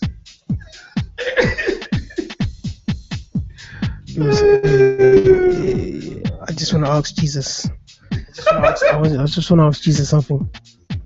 What? What do you want to ask? What's he doing? What's he doing? He just scratches his leg. I just want to ask Jesus, why does he walk on water and dive on grass? I think that's my favorite one. I like the 12 disciples one though. Or which of the 12 disciples do you leave out of your starting 11? Ask Jesus. If you're not sure, I have a suggestion. Judas. You can't leave out Sol Campbell. You can't leave him out. That's terrible. Everton fans would say Nick Barmby. But anyway, I just find Nah, my two favorites is who's God's preferred winger, you or Moses. And I do like the Toure cake. yeah, the Toure cake one. That one is quality. You fed 5,000 those people two- with 5 loaves those of two are- toothfish, so those why two did are you time. give Yaya a cake? That's fantastic. That's fantastic. Oh my word. Oh man. Oh, these are the kind of stories I wait all week for. Absolutely brilliant. These are the kind of stories where I just love. I'm just saying this. If the Manchester City official Twitter account wants more followers, they need to have Ask Jesus more often. Oh, I'm just saying. all I can say is to football clubs, please keep these ask things going. Please keep these Q&As going, because ask Carrick, hilarious. Ask Jose, hilarious. Ask Jesus, hilarious. These three have just been brilliant. That we might have to do a pitch talk special, like a sit down special, and just go over some of it, because these are funny. These are just absolutely hilarious. Oh my word! You fed 5,000 people with 5 loaves of toothpaste. Why do you give your cake? Oh man! But you know what? Yeah. Jamie Bailey's just put in the chat, ask GLG. That would be quite funny. So we could, maybe it's worth doing that one day. Ask Pitch Talk as a thing, and see if we get trolled. But you know what? Yeah, Ask Alan would actually be quite funny. But Ask who? Alan, the owner of Hull City. Ask Alan, because you know he'd get trolled. Oh no! Ask Tan. Ask Vincent. Oh my god, he would get trolled mercilessly. Hashtag I'm with Vince. Yeah? No. The only person that needs to Vince ask McMahon would get is trolled Ark as well. Seaman. David Oh, Seaman. what? Ark Seaman. And that would be classic. You're terrible. Kieran Riley has said, ask Moyes. Oh, stop it. No. Last season, that would have been a stroke of genius. That would have been. No, but even now it's still a stroke of genius. Oh god. Because I'd love to ask. I'm ask just Keegan. Ask Keegan. I'd love But- it. Yeah, there we go. Are you loving it? That'd be my question. Oh, no. Ask. No. See, you could open this out. Ask DT. The DT. Or ask Creed.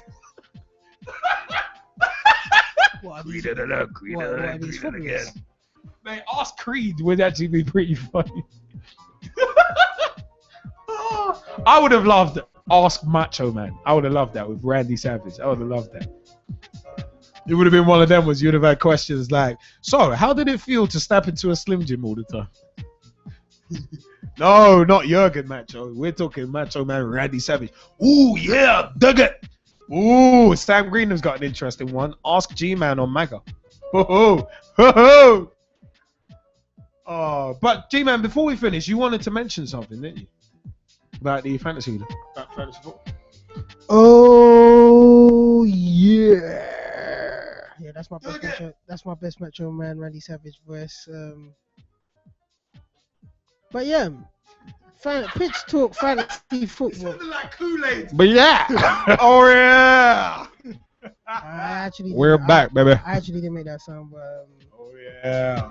But oh yeah. Pitch talk fantasy football from last season, 2013 to 2014. Yep. Now I know a lot of people been waiting for the results of this, but we're gonna start from 10th place. Mr. Straight Shooting, LJA with his team Straight Shooters, with 16,011 points. Then there's number 9, West Ham, done by Mr. Corey Henry, my little bro, on 16,406. Then at 8th, Storm FC, everyone knows who that would be. Everybody wants to know. Mrs.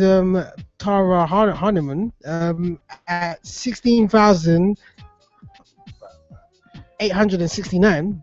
Then there was the pitch. 69 had to be the last number after you mentioned Tara, wasn't it? Oh my goodness. No. See, this is. Mike got that. I love that. Mike got that. He literally, Straight away. My good luck. All I'm gonna Yeah, I did it. All I'm gonna say is like everybody revert to Liam's Facebook page after the show, and you will see a meme that directly connects to him, Mike, and Big T. All right. But anyway, what they say. position 7, and that's not after 69. I'm not making that position 7, but anyway, the team pitch talk made by Pitch Talk on 16,958 points. Then 6th place was the G-Force, that's my team, 17,596 points. Then there's Marley, which was made by my younger cousin under the moniker Miss Amanda Duke. He's actually under the age of setting up his own team, so he had to use his mom's account. But he had 19,430 points. Then there's Breadwinners FC, and that is a relative of Liam's. Lots. They finished 4th, 19,801 points is how it ended. But now we get to the top 3, and top 3 wins you prizes, as we said. What we decided we were going to give them away: Pitch Talk t-shirts for top 2, and the winner. We'll decide the prizes. No, we got the prizes because we already got the prizes. So Pitch Talk t-shirt for the top 3, but then the top 1 basically has won accumulated prizes over the following months. But position 3, Batter Gavin, made by my uncle Fitz Duke. They ended with 20,250 points.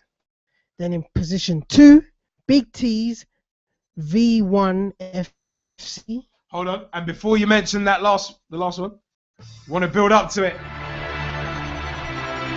But Big T's team ended with 22,002 points. But before the last one, we therefore want to build up. The winner of the 2013-2014 Metro Fantasy Football League, hosted by Pitch Talk, is...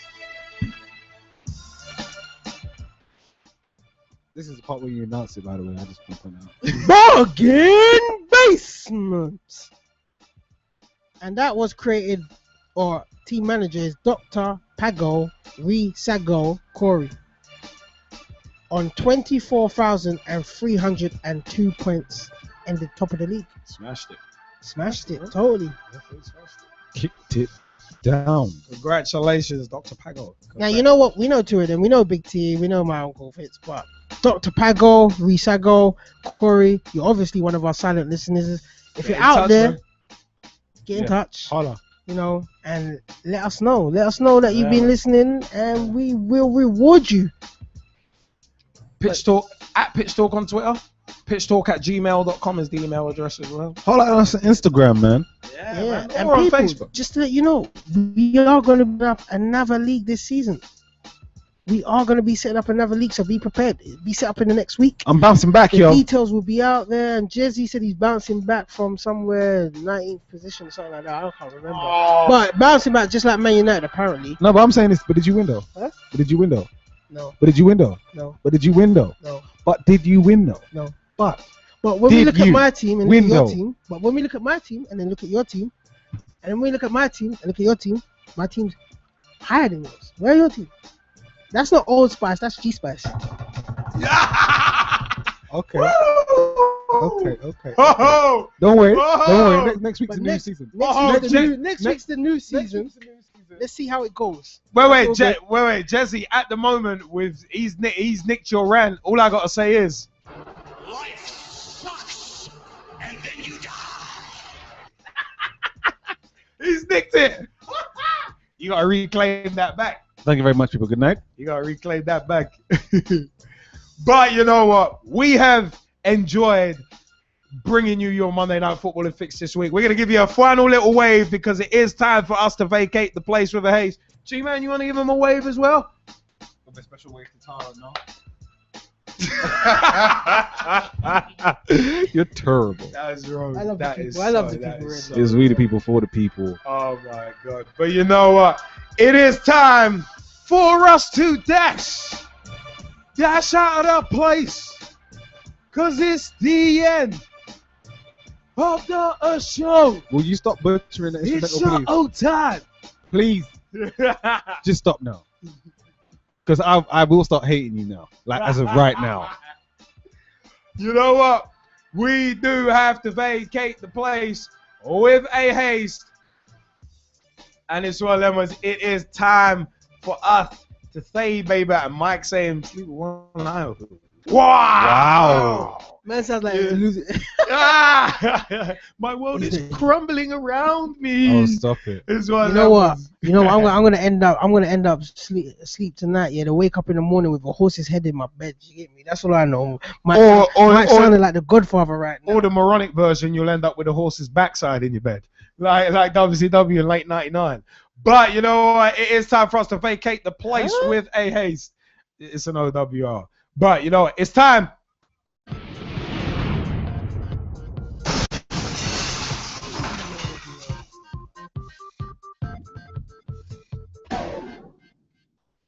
Hi, I'm John Sitton, and I'm here with Gavin, Liam, and Gerald on Pitch Talk. The football talk show that pulls no punches and holds back nothing on opinions. Hello, I'm Robert Perez. My name is Christian Carambeu. I'm grassroots coach Manisha Taylor. Hi, I'm Matt Hodgson, Director of the 4-Year Plan, and you're listening to Pitch Talk, the only place to get your Monday night footballing fix. Make sure you join the revolution. The pitch is where we eat. The pitch is where we sleep. And the pitch is where we talk. I'm Andy Copeland from the Glennet Southern Amateur League. Philip Wick, I'm CEO of 14. I'm Rob Lusher, former chairman of Ibis FC. I'm Samir Swanee, co-founder and co-director of Motivate Sports and Fitness. And you're listening to Pitch Talk.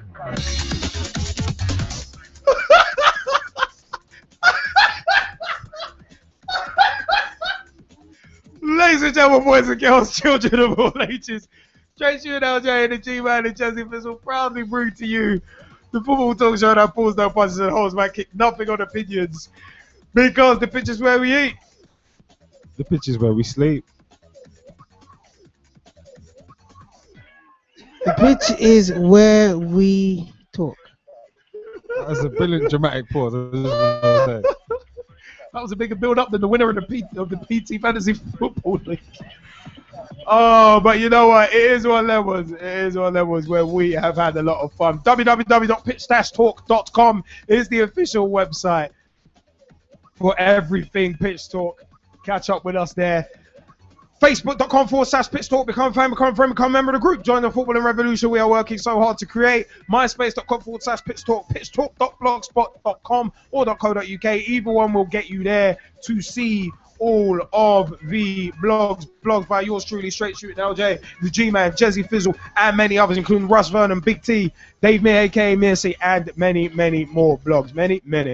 So one of them was also youtube.com/Pitch Talk is where you can find the Pitch Talk Meet series, the Pitch Talk on the Road series, and also Pitch Talk at the Cup Finals, and many, many more videos as well. You know what? It's been fun tonight. 07535804466 is the mobile number. Call us, text us, let us know your views, as Big T did earlier in the show. Is one of them. And of course, Jamie Bailey, aka JPK, called us earlier as well. You know what? We are Pitch Talk 1 on Skype. We are Pitch Talk Live on Google Plus as well, and we are at Pitch Talk on Twitter. Tweet with us, follow us, see what we're up to. Fact is, we have had a lot of fun on tonight's show. Got the Community Shield next week. Anyone want to hazard a prediction? Because I can see Arsenal. I can see Arsenal going over in that. I can see them winning it. I don't know. I think it might go to penalties. You know, I think it might be a tight one. Go to penalties. Yeah. Yeah, I will say Arsenal take it on penalties. Arsenal on penalties. I'll go with that. Arsenal on penalties. Arsenal on penalties. That's an easy prediction. If anyone wins it in normal time, it'll be Man City. But if it goes to penalties, Arsenal.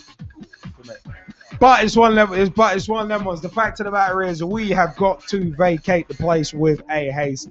It has been showtime. Big shout outs to Miss Manisha Taylor. Big shout out to Samir Swanee of Motivate Sports and Fitness at Motivate Sports and Fitness.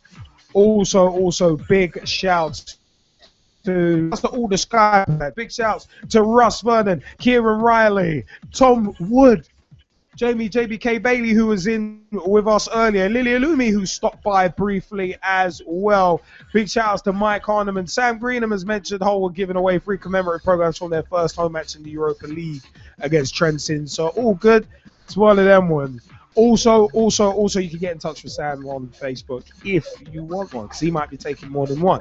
But also big shout outs to, as I said, Motivate Sports and Fitness, at Motivate Sports and Fitness on Twitter and Facebook.com/Motivate Sports and Fitness, www.motivatesportsandfitness.com. Also, a big shout out to Girls on the Ball, Sophie, Rachel, and Pitstalk's favourite rabbit, Scotty. Don't forget Scotty as well. It was at Girls on the Ball on Twitter, Facebook.com/Girls on the Ball, and www.girlsontheball.com.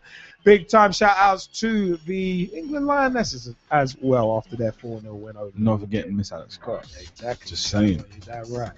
How you doing?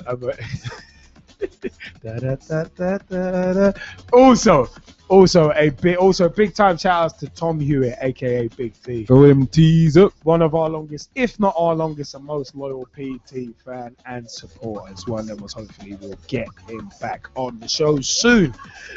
But you know what? It is one of them ones. And a big shout out to Gary Patton as well, who supports Southampton. I've been Straight Shooting LJA. I've been Jezzy Fizzle. And I have been The Rock. If you smell what I'm cooking. I've been the G-Man. Oh my God. And it's time for us to vacate the place with a haze. Thank you very much for joining us, people. Good night.